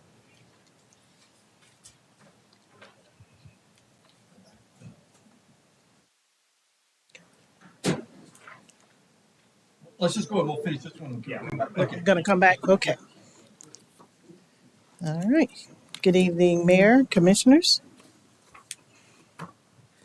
Before you tonight is Resolution 2024-09, Amendment Number 6, in the amount of $4,430,800. The first item for the budget amendment is the land acquisition for south of Boy Scout Road for State Road 429 access ramp project in the amount of $725,000. This item came before council on May 1st. Council approved the purchase of the land acquisition, and we need to amend the budget accordingly because the funds were not included in the FY24 budget. Do you want us to ask questions as we go, or It's whatever you prefer. whatever? Yeah, go ahead. Okay, thank you. Attorney Shepard, the PSA for this one, I know it was kind of a boilerplate FAR bar contract. Is that something you're reviewing and you're good with? I know there were some question marks there, or is that you've already reviewed it, you're comfortable? Are we talking now about the right-of-way purchase? Yes, the right of way. Yeah, I reviewed the closing statement today. The contract and everything else was done by Loophole or something. I forget the name of the law firm. It wasn't me. Gotcha. Okay. And I'm not trying to pass the buck. I was told they were doing the closing. Understood. And the only thing I've done is review closing documents. Gotcha. Okay. Understood. Thank you. Okay. Any other questions on this item? Okay. Okay. Item number 2, Camp Weewa Wastewater Service Extension for the sewer conversion. We need to increase the amount for this project because, again, the cost increases associated with it in the amount of $1,262,800. As I shared with each of you in your briefings, we did expect this to occur. We do have the $1 million that was in our CIP plan in year 2025. We're kind of moving that forward at this particular time, and then a slight increase of an additional $262,800. If I can, just a couple of comments and questions on this one, if I may. There were 2 things we discussed, and one of them was we're taking the funds out of the water and wastewater impact fee reserves, which I know it qualifies for it as a capacity improvement. It's just, is it the best use of those funds as we are having issues with Golden Gem, all these other issues that are going to be very costly. So there was a concern there, and it's my concern. So that is what it is. And then also, obviously, it's just the delay in these projects are costing us significant amount more money, and that's something I would like to stop doing because we're spending millions if we just done the projects 2, 3, 5 years ago, 1 year ago, it Well, would two be things. less You do expensive. realize that everything is going up as a result of COVID. So it is a true price increase. It may be some delays. Again, I wasn't here, but there is some price No, I'm not saying increases. to you. I'm just saying in general. Mhm. If we can get ahead of them, it saves us all money, as And, well as and our this, taxpayers. okay, and this is coming out of the impact fee fund, whereas Golden Gem is our operating fund for water. I understand. And then, do we have? I'll request this separately, but offline. But the total amount that we've spent on capex on Camp Weewa since purchase, it's. We can gather that I know, information. yeah, not right now, Mhm. but I know it's substantial. Thank you. Thank you. The next item is the Golden Gem reuse pond retrofit. I think you had a presentation at the last council meeting. Again, everyone knows this is an unplanned event, so we want to take it in two steps. This is phase one, and the current estimated cost is about $950,000. Again, that is to install a high-capacity interceptor trench to capture the ground and surface water and take it to the pond. Also to plug the pipe connecting the small and large reservoir and install the aqua dams but a 6 feet to isolate and pump dry the northern cell. Now, Richard is here, okay, to give you some engineering explanation pertaining to that. Any questions for either Blanche or Richard on this item? I do a couple on that for Richard, please. Sorry. One was, and it was brought up by a resident. To pump that water out, do we have to treat it beforehand? Because I know we're going to be pumping all of that water out at some point to fix various areas, to check the liner, things like that. Do we have to treat the water in any way? What do we do with that water? I guess that's. No, it's already been treated before it was put into that stormwater pond. So what the intent is to use the aqua dam, which is in your description here, to pump the water from one cell to another. So it's going in to a stay on site. systematic way, we can address it on a cell by cell basis. Okay, understood. And then just in general, from your experience, I mean, we're going to probably see this. Phase 2 is going to be substantially more expensive, correct? Well, we're in kind of uncharted territory. We got to do phase one, and as we work our way through phase one, what we have to do in phase 2 will become more clear. Understood. Okay. And this is for Ms. Sherman. This is coming out of just reserves? Yeah, utility operating reserves. Okay. Understood. Thank you. Okay. Any other questions on that one? Okay, next. I'm sorry. Next. We're done? Okay. We're going to go through and then we'll bring you up. Okay. Item number 4 is 8th and Highland Street project. This comes out of Stormwater Fund reserves. We need additional funds in the amount of $413,000. This is to perform segment 2. As I understand it, as they begin phase 1 is the best. Here's an opportunity to do phase 2, to open the ditch and close it before the rainy season. This would allow combining of 2 city-owned properties, generating approximately 0.43 acres of future use development. Any questions on this one? Good on that one? Okay. All right. Okay. So is that it, Blanche? I wish. No, we still have number 5. Oh. And this is pertaining to the tennis and pickleball courts projects for recreation.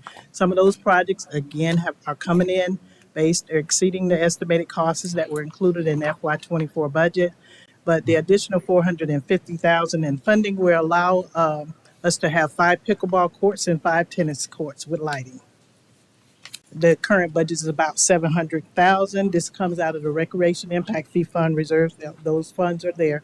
There's adequate funding there to support this request, bringing that total project to $1,150,000. Any questions on this one? Any questions Just on a this clarification on this one. We're reducing the amount of pickleball courts by 5. Okay. So it's going to be 5 and 5. Okay. Thank you. 5 tennis courts, 5 pickleball courts. Got it. Thank you. Okay. Good. All right. Go to, I'm not done. I got one. Parks, we have one more section, 2 more actually. This is number 6. We have 7 in total. This is additional Parks and Rec projects. The Northwest Recreation Complex, we're requesting additional $450,000. In Kitland Nelson Park Gazebo, another $170,000. This is coming out of General Fund Operating Reserves. In regards to the Northwest Recreation Complex, it is to increase size to allow an inclusive playground and add a sensory garden. And the Kitland Nelson Park Gazebo replaced the small amphitheater style structure. Any Any questions? questions on This one, I just have the gazebo one. This wasn't really discussed publicly at all, and so I just kind of have just some heartburn on this one, just because I don't understand the plans, and we're allocating another 170 to this. Not sure how it works or what the goal, I guess, is to how we're going to use it down the road. Correct. So, not this prior fiscal year budget, we had $80,000 budgeted for replacement of the existing gazebo, which has shown its age. It's beyond its life at this point. That number at that time ended up being a little shallow of what we needed for a commercial recreation grade gazebo to fit into that park. So staff have been assessing the operation of the park and what the actual purpose of the park is. And it's a park that's heavily used for community events, not only our community events, but also third-party, nonprofit community events. And when you look at what those events use the gazebo for, it's more often than not used for a performance stage.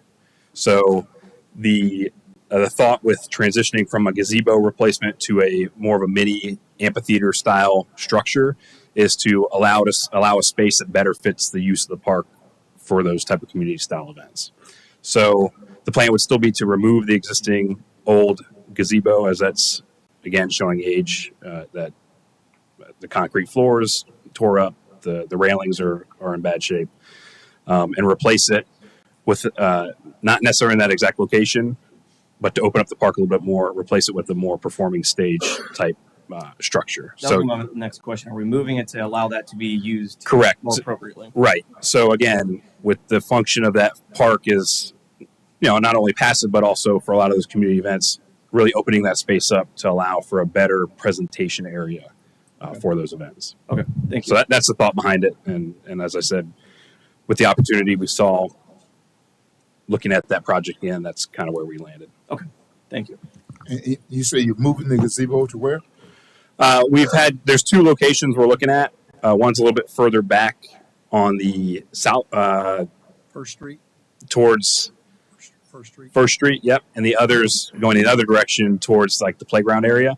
The idea is to try and open up that big field as more of an open space to where you're not presenting from the middle of that area. Because if you're at the gazebo, you're cutting a whole section of the park off, essentially. So there's benefits to both of those areas. We haven't really nailed down exactly which one. And when we can put it on a map and share that with you as well, kind of the two ideas that we're looking at.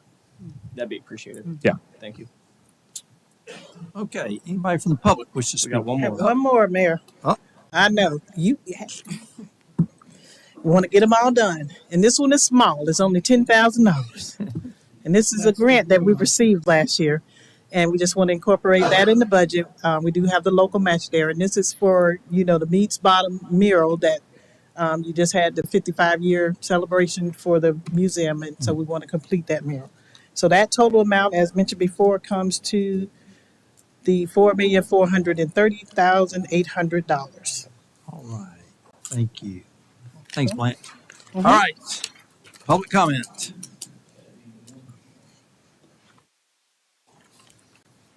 Richard, you might.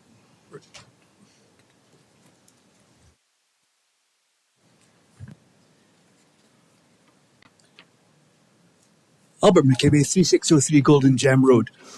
It's sad that we didn't have this as a line item singly today because, to be quite honest with you, we have no idea what this is going to cost. The first thing that we haven't even established is a timeline as to when this facility will go online. The fact of the matter is, Mr. Earp sitting here just now, well, he confirmed to us that this facility cannot go online and pump out water until there's new pumps put in and there's 2 above ground storage tanks. Tonight, earlier on, we had an estimate for another facility that was going to cost $4 million to put in 2 above ground tanks and pumps. So we can expect it's going to take a year to get that facility online based on information we had earlier on. So what's the rush to make decisions tonight on something that we have no idea about the structure under the ground? We have no idea how big these cavities are. We have no idea what's going to happen. The aqua dams that Mr. Earps is speaking about, what's the capacity of that dam at any one particular time, the amount of water you can transfer? Do you have any idea? I didn't even hear the question. We're speaking about putting in dams to transfer water because we can't pump the water down into the aquifers that's already there. I'm asking what the size of those transfer dams are. Here's the reason why. You have 100 million gallons of water in that pond just now. It would take pumps months, well, a month to transfer it. But what you've effectively got is a giant funnel. You've got 50 acres of a pond with liners down the side that are going to collect 50 acres of water. Over the summer period, with 6 inches of water of rain, in 3 months, you're going to have 30 million gallons of water that you haven't accounted for coming into that reservoir. So my question to Mr. Earp is, how much water can his dams accommodate? Has he any idea? Because he's silent just now. We need to know the condition of that water. Mr. Earp says it's not a problem. But if it's not a problem, why can't we just pump it down into the aquifer? Why have we got to transfer it? The reason is because it's green, it stinks, and it's been sitting there for a year. This is not satisfactory. What we're trying to do tonight is figure something that's going to take months to figure. We need a second opinion. We need St. John's involved in this. Because as much as I respect Professor Devo, he can no more tell us what's under the aquifers than your own city engineers did. The reason he can't tell you is because there wasn't enough test bores done in the first place. So we can go into that pond, we can remove the liners, we can start remedial action. You can't tell me how much remedial action, whether it's 1 part, 2 parts, 3 parts, or 30 parts. Nobody knows. The first step is to have ground resonance surveys done and build up a 3D image of what's happening under there. Otherwise, what you're doing is you're condemning city residents to put money into a money pit. Tonight, you were told earlier on it's going to cost $4 million to put in 2 pumps. We need the same sort of thing in Golden Gem Road. So you're looking at another $4 million on top of what he speaks about tonight, further down the line. You could speak about repairs to the pond liners. I've said all the way down the line, before you get Golden Gem Road online, you're going to be spending at least $5 billion. At least $5 billion. So tonight, if you grant $1 million, it should be with some sort of motion that there's accountability for a survey to be done before you spend any more city residents' money. This is now gone nationally and international. There's people looking at us because we're speaking about volcanoes. We're speaking about mine shafts instead of small sand castles. Anybody else from the public wish to speak?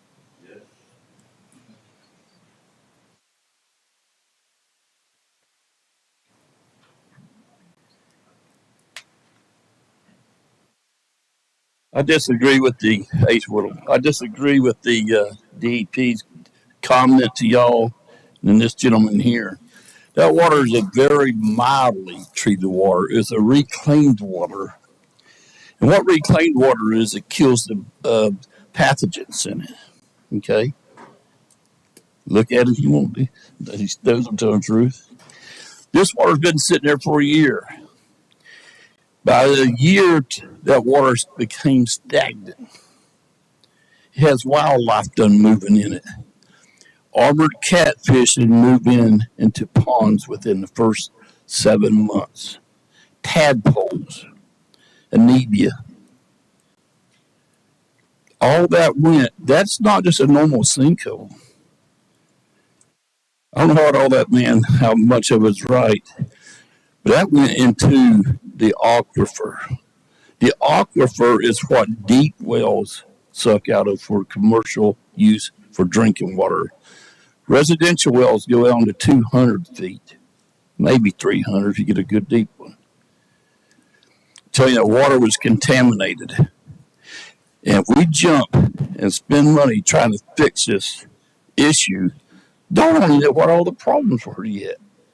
And you want to spend $1 million for a temporary fix and go more down the road? How much research have y'all done? The EPA ain't even been involved in it. The Environmental Protection Agency out of Tallahassee, I done talked to them. Y'all didn't notify them. DP local only, and St. John's Water Management.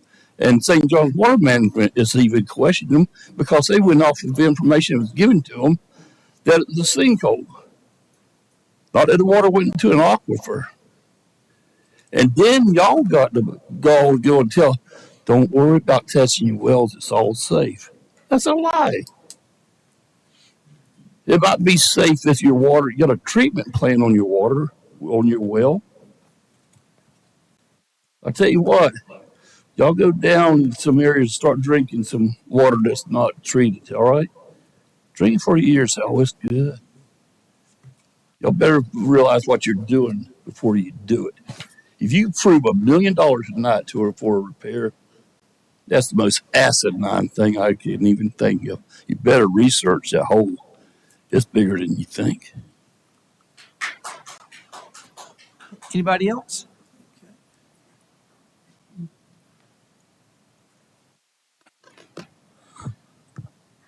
Just to just to piggyback on Ace and Abby, these are just concerned residents coming and sharing information with you. Information that's valuable for you to make an educated decision. And it's met with hostility. That's the problem. We all supposed to be working together to serve one community. And if we use everybody's experience, wisdom, and knowledge to mold a great city of Apopka, that's what we're here to do. That's what we're here. That's your job. That's what we're here to do. So I just find it appalling that we don't honor these people for taking their time out to come and share information that obviously you guys don't know. And then with the engineer, he should have been able to answer that ASAP. But he's giving y'all information like it's law. That's a problem.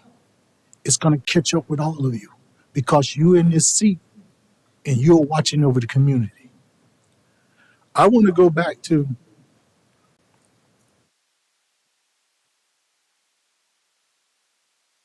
Parks and Recs. And this is one of the things where I was going to talk about diversity. Let's look at Park and Recs. We're getting ready to have the Emancipation at Roger Williams Park over there, okay? Now I want you to listen to what we're doing over here to the north side and what we're doing at Kit Nelson, which I'm in 100% agreement with. I was just at Kitland Nelson Park with golfer tourists, and I was sitting over there and I was looking at the park, and I was really impressed and happy with the changes that I see, the improvements that I see, and the kids playing. I was very happy with that. But when we talk about diversity, it should be all of City of Apopka. Now I want you to read, I was just pulling up the notes, which the DEI committee is supposed to be sponsoring and approving this.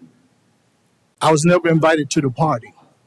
And when you do get invited to the party, everything is already laid out for you. It's an information meeting. It's not, okay, we're going to do this, we're going to do this. What's your suggestion? It's none of that. It's all led by the mayor. So we don't have DEI because the mayor do not want DEI.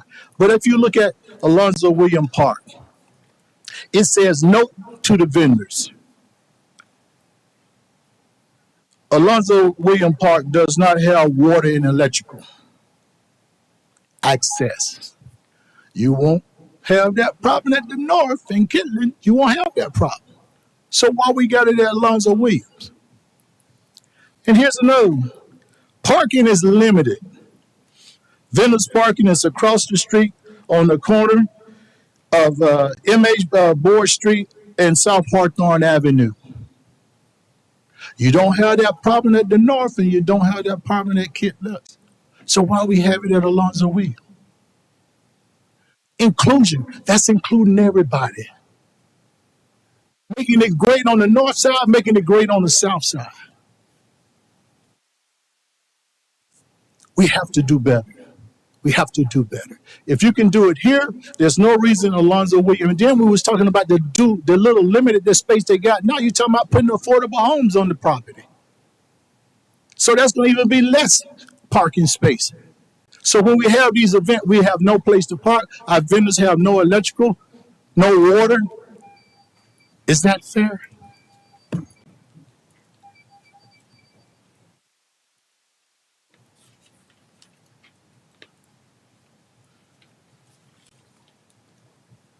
Tyler Bench, 3505 Golden Gem. To further support the other gentlemen and their concerns, after rain season, there's going to be roughly 120 million gallons with green algae.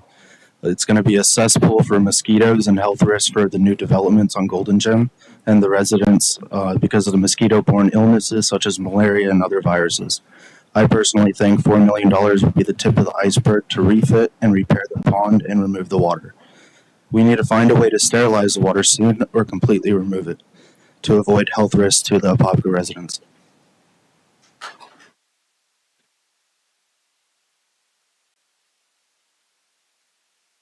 Rod Olson, 3156 Rolling Hills Lane. This is not anywhere near the importance of the other items that people have covered, but I've hit before, but the aspect of unless its plans change, the pickleball and tennis courts are scheduled to go in right off of Brush Lane. Is that still the same? Next to the Fire Station 5, which means that we're going to have parking lot lights that are on all night. We need to make sure that those lights go off when the car park is closed. There's a dozen homes that back right up to that line on Rolling Hills Lane. Thank you.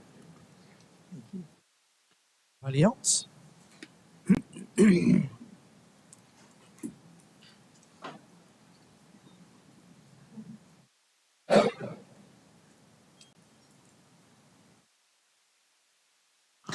Nikki McGuire, 1773 Saddleback Ridge Road, Apopka, Florida.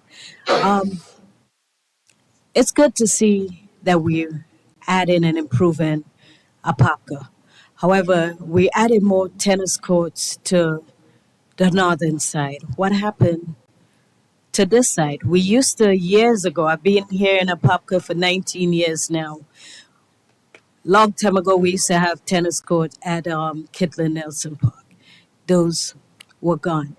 Instead of, I'm not saying don't add more recreation to Apopka, but can we get something this side? And also the new courts, if you do decide to put them on the northern side, can we have at least one court where there's a wall for if you want to play by yourself? Right now, if you go to those courts, you have to have a partner. There's no wall that if you just want to play by yourself. That's it. Thank you. All right. Anybody else? Not, we'll close the public hearing. Before we go to a motion, can we just go through some of those concerns, Mr. Rip, just to kind of get through? And we touched on the condition of water. You're saying it's pre-treated already. We're good on that front. With it being stagnant, we're not adding any more. Is there any additional concerns with water quality down the road? No. Oh, sorry. Okay. Commissioner, no, that water was treated to FDEP standards, and our permit says that we can extract the water and energize our irrigation system across the city with it. If they tell us something different, we'll follow what they do. We coordinate with St. John's and DEP constantly. And they're monitoring this as well, or advising on this and making sure we're keeping them completely in the loop. Okay. And then in reference to in the future, what are we looking like cost-wise do we need the additional tanks on that site, or can it be pumps only to help actually bring this online? And then there was a timeline I heard of getting this online in 25. Is that accurate? I don't know if 25 is accurate just off the top of my head. I know that we do have a design project right now with Wright Pierce that's going on to try to reduce try to eliminate the tanks and to instead have another pump system out at Golden Gem to save money. The tank system came in to be very expensive. Substantial, absolutely.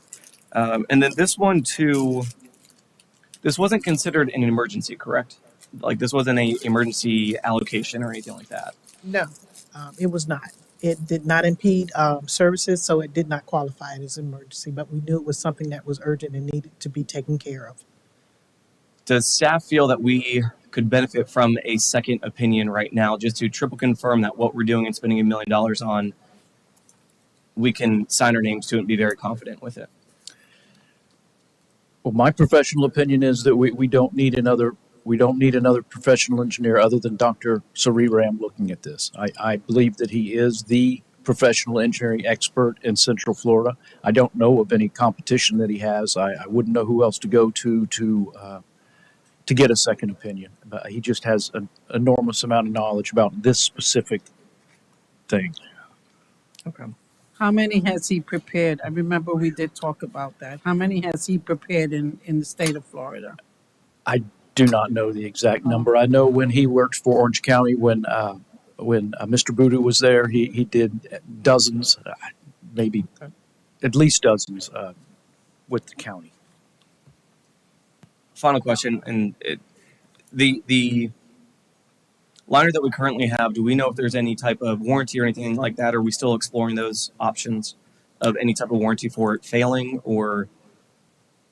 We're still looking into that. We did ask for the audit of all of the test data and other things from the installation, and I've sent that off to Dr. Sariram and Inwood Engineering, and they are evaluating that data and seeing if there appears to be something missing or something additional that needs to be provided. We've just got it recently. Okay, understood. Because I'd love to, if we can save some money there, that would be helpful. Good. Yes. All right. Look for a motion to approve resolution number 2024-09. In the amount of $4,430,000. $4,430,800. Correct.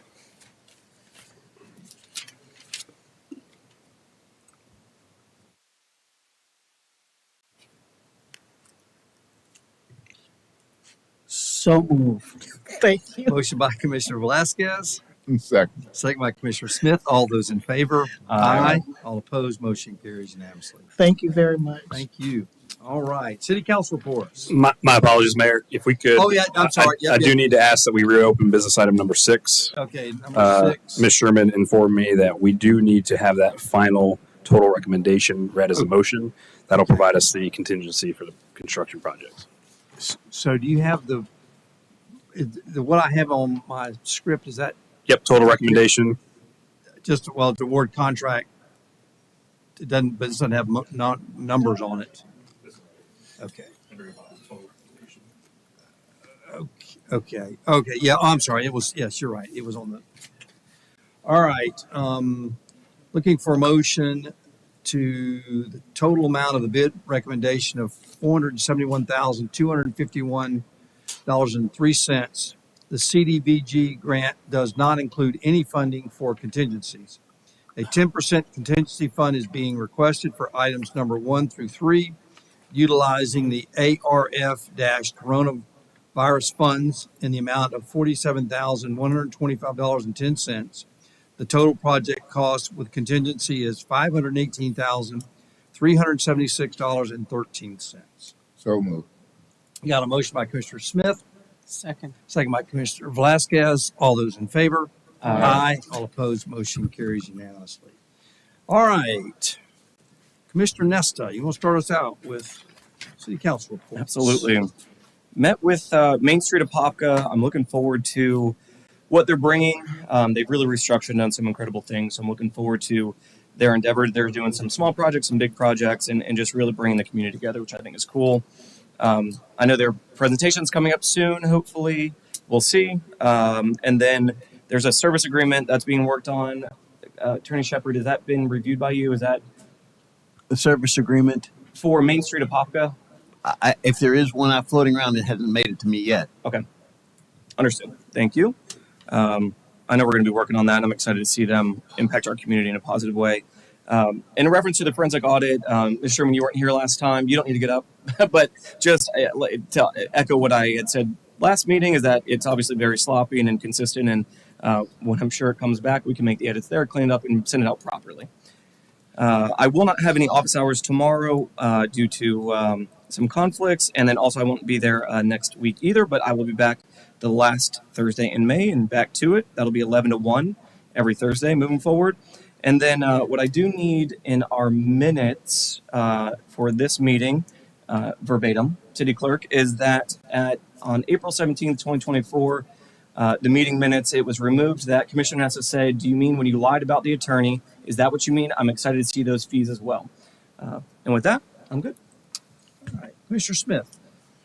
I can't remember when it was, but they had a memorial for all the fallen officers at Orange County Courthouse, and I went and attended, and the officers from Apopka that represented our city and participated in that event did an outstanding job, and I was very proud of our police department and the participation that was put into that memorial for our fallen officer. Thank you. Anything else? That's it. Wow. Commissioner Velasquez. I did have some things, and I know we're running, 10:30. First, I want to say this, and it's to our mayor. I know that you do that you do represent us as a lobbyist up in Tallahassee, and I do appreciate that. The only thing I would ask is that when you go up to Tallahassee and you are advocating for us, if when you return, can you just let us know what you're advocating for? It would just be so that we can support it. Sure. And that's one of the things I wanted to kind of just bring up, which was that with Tallahassee. Sure. And also with our director from Recreation, Bradley, regarding the tourist tax dollars. I know that we had submitted, I guess, a request for the grant, and there was some concern that initially we were submitting for somewhere between $2 and $3 million, but it went up to 13 million. And if you can just give, so the public would understand what we're asking for. Sure. So the tourism development tax through Orange County, they opened another application period for capital projects, and those are projects anywhere from $2 million to $15 million. So any projects in that realm, you could submit an application for. The application that was submitted for the city was $13.1 million request for 2 project areas. One was for upgrades to the amphitheater, as we've been having more and more attraction for larger scale events that bring in tourism. And then another was for 4 additional softball fields to, again, add to the inventory of fields so that we can bring in larger tournaments to the area. So there was just some concern that because we put in for 13 million, that we may not get it, only because there are other cities. And I understand, is it 75 million over a period of years, or is it 75 million in 1 year? That was, if you can explain. Yeah, so the grant application window was for 2024 or 2025 through 2028. There's a $75 million pot that they're awarding, or they could potentially award. Right. I do know that I believe it was 126 million in grant applications were received by the county. It's in the first stage of review by the TDT committee. There'll be presentations, those type of things that go on as well. So are we going? And we're not the largest ask. We're not the largest ask? No. Who else submitted? I believe the Orlando Science Center put in a request that I believe was larger than ours. Were any of the other cities? We're the only city that put in an application. So do you think that you have that grant in 2 stages, It's 2 project areas, just because they're 2 different. The Northwest Complex is a large complex that's very diverse. It offers a wide variety of recreation and leisure. So we did split it into 2 project areas just to better define those potential budgets for construction to make it easier for the application. So the first project, what was the amount for that first project? Because that's the one that I believe that was the one that our county commissioner had really encouraged us to go. Let me grab. I can grab that for you. Yeah, thank you. Well, while he's coming, I'll just give you some context in this. We have 5 hotels in the city of Apopka, and you can't get specific numbers because of trade secrets, but we think that we generate between 750,000 $1 million a year in hotel taxes. That does not include sales tax that are generating from our tournaments and from amphitheater patrons. So we haven't, in the last 6 years, have never gotten a grant from Orange County. So to say that we shouldn't apply for a $13 million grant when we've in the last 6 years have not gotten any grants from Orange County, and we're generating $1 million in hotel taxes every year, plus sales tax, who knows how many. But if you look at Radley, if you sent the commissioners the packet. No, I'll be sending that tomorrow. Okay, so you'll get a pack. Take a look at the packet, but and if you look at the other folks that are applying, they're either multiple applications year after year after year, or they're replacing air conditioners, roofs. That doesn't add. You can't tell me that puts one more head in the bed, which is what the hotel tax is all about. It's how do we generate more hotel night stays, and so to say that these two projects at Northwest won't generate additional heads and beds is kind of disingenuous. So, Project Area 1 was a softball fields. That project request was $8.3 million. The Project Area 2 was Apopka amphitheater upgrades. That was $4.8 million. For the amphitheater? 4.8. 4.1? 4.8. Oh, okay. I didn't For a total of 13.1. So we didn't put in for soccer fields? We did not put in for soccer fields. And the thought there was we have that in the capital improvement plan for the next couple of years to add those. well, and we don't really generate, heads and beds with the soccer fields. I mean, it's local. We do get a lot more of the diamond sport baseball, softball tournaments that come in. All right, so you'll be forwarding the package to us? Yes, I'll send that in the morning. And when will you learn to go before the board? It's under review right now by the TDT Art Committee. They have, I believe, until like June, first part of July, and they'll be if we're in the running after their scorecard, they'll have presentations scheduled as well. The award doesn't happen until October, though. And let's also say that Bev Weinsberg, told us, hey, Bradley, hey, Mayor, let's go big.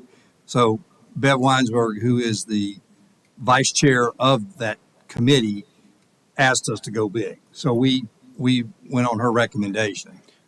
And I feel like we have a pretty solid application. We were able to pull quite a lot of data to provide to show the impact, the economic impact, the tourism impact to Orange County. One, and it's in the packet, one just highlight of that impact. We had a 4-week, we had a group come for 4 weeks to the Northwest Complex. They were high school softball and baseball teams. They came for 4 weeks.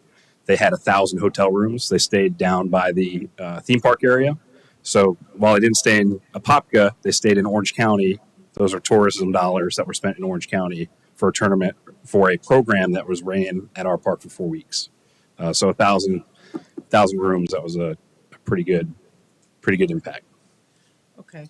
So the other thing I know that we had discussed during my agenda review was that at some point, if this gets approved and the whole thing, you are going to be coming before us for some kind of vote or approval. And I asked that in the future, because when you are applying for grants, we don't always know about those grants. Is there some way or some policy that we can create that says that when we're applying for grants, just for information, as I had asked our chair when he goes to Tallahassee to lobby or advocate for something for the city, which I think is a good thing, is to kind of just share that information with us.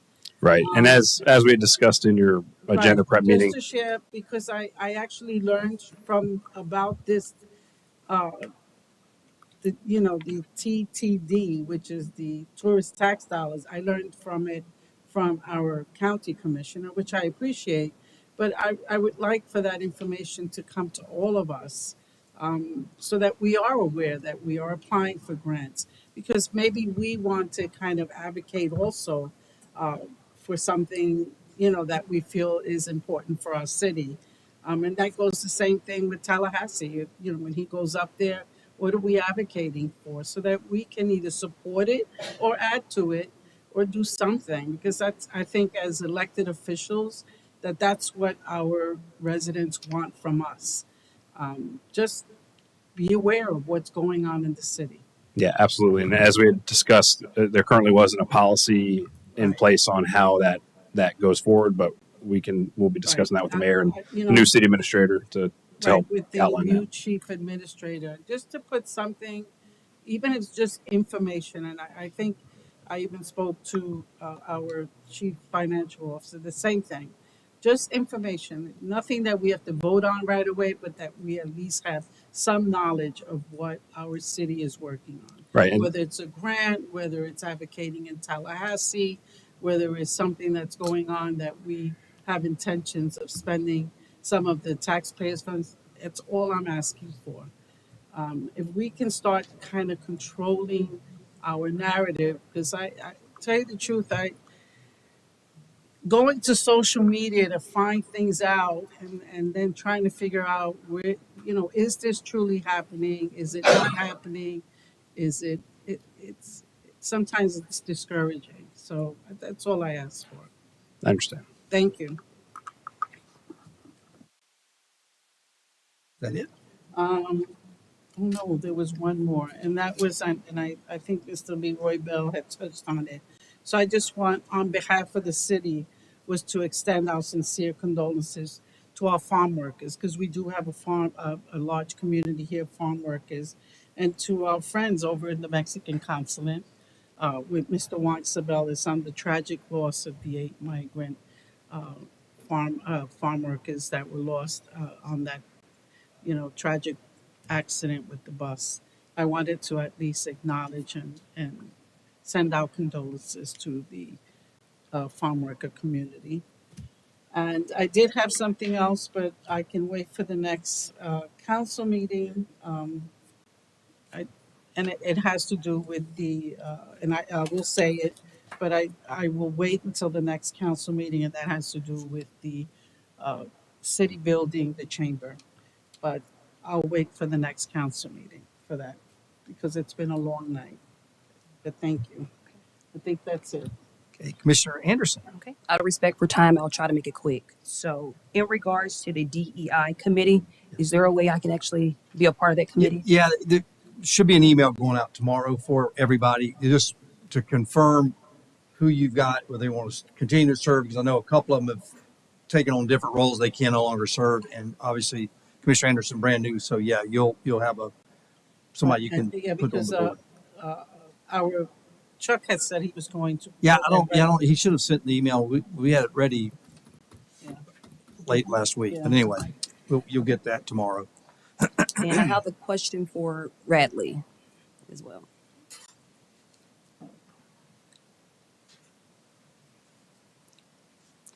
So this is in regards to the Alonzo William Park. Yes. So it was brought up in public comment about the condition of the park, that from the community center, that there's something about no running water, or do you know kind of what? So that's in regards to? what was being referenced is, what I understand the comment was, Kitland Nelson Park does have power outfitted throughout the park for those type of community events.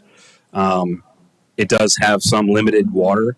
Typically for community events, so we try to limit giving that out to vendors because it can put a load, and if they rely on it and it doesn't work, we're kind of out of luck. So we do try to push people to make sure they bring generators. Alonzo Williams Park does not have power outfitted throughout the park like Kitland Nelson Park does. It can be something we look at to plan for the future as that park, if it continues to add those community events like we've had in the past, and it's something we can look at for sure. I think it's something we probably should definitely look at doing. Yeah. A lot of improvements have gone on to that park over the last year. We've added a new parking lot, a new shade structure. There's a new trail that's going to be going. The downtown Apopka trail system will run right to the north of that park. So there have been some improvements, but we can certainly look at increasing that. So in regards to the parking, so there is sufficient parking at the park right now? There's parking. Parking, okay. Okay. So there is some. But for larger events, it's always even Kinley Nelson Park. If we're using the field for part of the event, parking becomes an issue. So like the fair and those things, it can spread out and become an issue. But parking is definitely an issue normally at most of our facilities. So, but day-to-day activity. For a day-to-day operation, it can suffice. For the larger events, the larger rentals, we do struggle sometimes. Okay. But that happens at Northwest as well. Okay, thank you. Okay, that's it. Yeah. You. Okay. Thank you. In addition to that, I want to address something in regard. Last city council meeting, it was brought up about this video that's circulating with Apopka Police Department using excessive force. I had the liberty of reviewing the video with Chief McKinley and also some other members of his team. And I just want to kind of address some things. I was disturbed by a few things. I think it's important in the climate where we are lacking officers to understand how hard it is and how difficult it is every day to pull on that uniform and go out and not knowing if you're going to make it home. And this is coming from someone who used to work as a probation officer and go on runs with them, and also almost lost my life from a door being kicked in and from someone not following law enforcement orders. I reviewed the video, and one of the things I can say in my experience in my training, and also speaking with the chief and also deputy chief about exactly what it is, the protocol in regards to stops, is that this officer, in my professional opinion, and also did not use, and I would say on record, did not use, in my opinion, excessive force. I think that if you look at the video, and I reviewed the video, and I also looked at other videos that were circulating, some seemed like it was altered on social media, that officer did everything that in his power to make sure that, one, that he was protecting the person that was clearly not listening to his directives, but also to make sure that he was safe. It was times where he could not see his hand. He'd ask him several times to show his hand, and he would not comply. In addition to that, I think it's important as leaders in the community, when we see that they're not complying, instead of yelling and screaming at the officer, we should be encouraging them to comply. And that's kind of what I witnessed. And I challenge all of us in the community. If we see someone that is not listening to officers, for one, I think you should, definitely keep your distance. But you definitely should not be encouraging them to continue that behavior by yelling and screaming at the officers. We thank our officers for what they do. And of course, I'm the first one, if something happens and I think that they have used excessive force, I'll be the first one to call it out. But I can tell you from my experience and what I watched on that video, the officer did everything that I've seen possible that he could do to protect not only that person that was not listening to his commands, but also to make sure that he make it home to his family. So I did make a commitment to review that video, and I don't see that he used any type of excessive force. So I did want to bring that up, and it's National Police Week, and thank you, officers, for all you do. Thank you. Thank you for bringing that to our attention. Thank you. Thank you. Okay. Next up, Cliff, are you done? I only got about 15 minutes, so I'll be brief. I'll be brief. A half hour from now, I'll be done. I just wanted to mention that Commissioner Vasquez asked about the status of the charter amendment stuff, and I can bring it back whenever you guys are ready for it. We have plenty of time because, as I mentioned, they will not let us put it on the ballot till around March of next year, which means the deadline will be sometime in December. But I can bring it back to you as an ordinance for first reading whenever you want it, because the amendments are done. I just have to put it in ordinance format. So if that's whenever you want it on agenda, you tell me, I'll get it to you. Okay. Okay. Thank you. So just ask the board to kind of, Commissioner Nesta, regarding the city charter amendments, and Commissioner Smith. I don't know if our newest commissioner has any of the amendments that we had decided on. Would you be able to send all that? I to can us? certainly send her a set of everything that's been done. Sure, no problem. Okay. And then we can review it and then decide which council meeting to bring it up. Thank you. All right. Thank you, Mayor. You bet. All right. Let's see. Budget workshop dates. We had them set when the commissioners can't make the week of we've got it set for the 22nd, July 22nd, 3rd, and 4th. So we're looking for some additional dates. And so, if everybody can pull up their calendars, please. I'd like, because we got the newsletter, the monthly newsletter is going out. I need to have it in the newsletter tomorrow. So I am looking for some dates. So which dates did This go? Because I July. heard the 22nd, So, 23rd, and 24th. and it's got to be before that. So I had a week planned for the 15th, and so I've canceled that week. So if we want that week, either the week of the 15th or the week of the 8th of July. Okay, because the city council meeting is the 3rd and the 17th. Right. But I just, is there either one of those weeks? I need, we do 3 days, it's a full, it's 3 hours or so for each one of them. The week of the 8th? So can we do 8, 9, 8, 10? 9, 10. 8, 9, 10, is that? 8, 9, 10. All right. I did get confirmation from Commissioner Anderson that she's available. Okay. Say those. Mr. Nesta, you. I just emailed her to her if I was available. Oh, you That works. Works. 8, 8, 9, 10. Okay. Mr. Smith? 8, 9, 10. Okay. All right. I was intending to do something like fly out, but you owe me. Well, I can do the 8, 9, 15th 10. if that's better. Okay. Okay. 8, good? 9, 10. 8, 9, 10. Okay. All right. Thank you. All right. We will get that in the newsletter. Okay.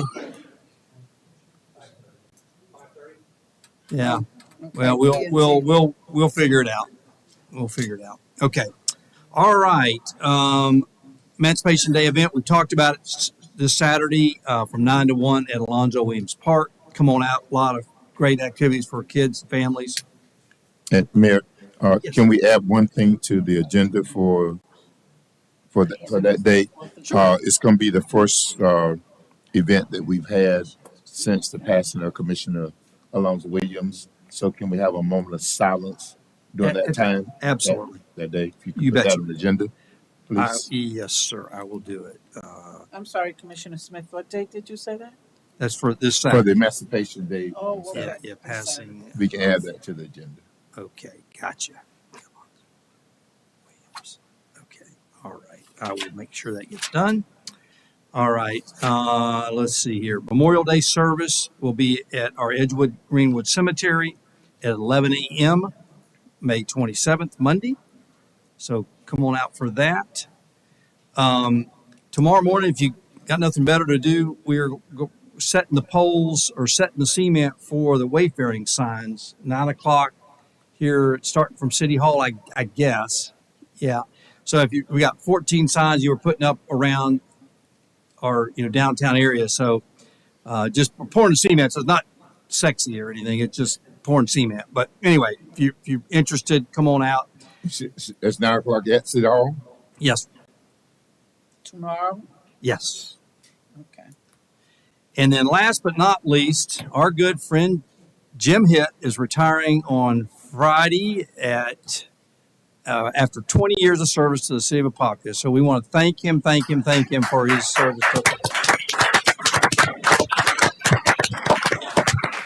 So we got a little party for him. I don't know. No, I guess no, maybe not. Anyway, we're supposed to. it should be. I don't know. Whatever. But anyway, but we just want to. It's great when you can honor somebody who's been here 20 years. I blew it. I am so sorry. It was a surprise party that I just blew. So I am so sorry, Jim. It's late. It's late. It's late. It's late. So with that, we will see you. I like this. Oh my God.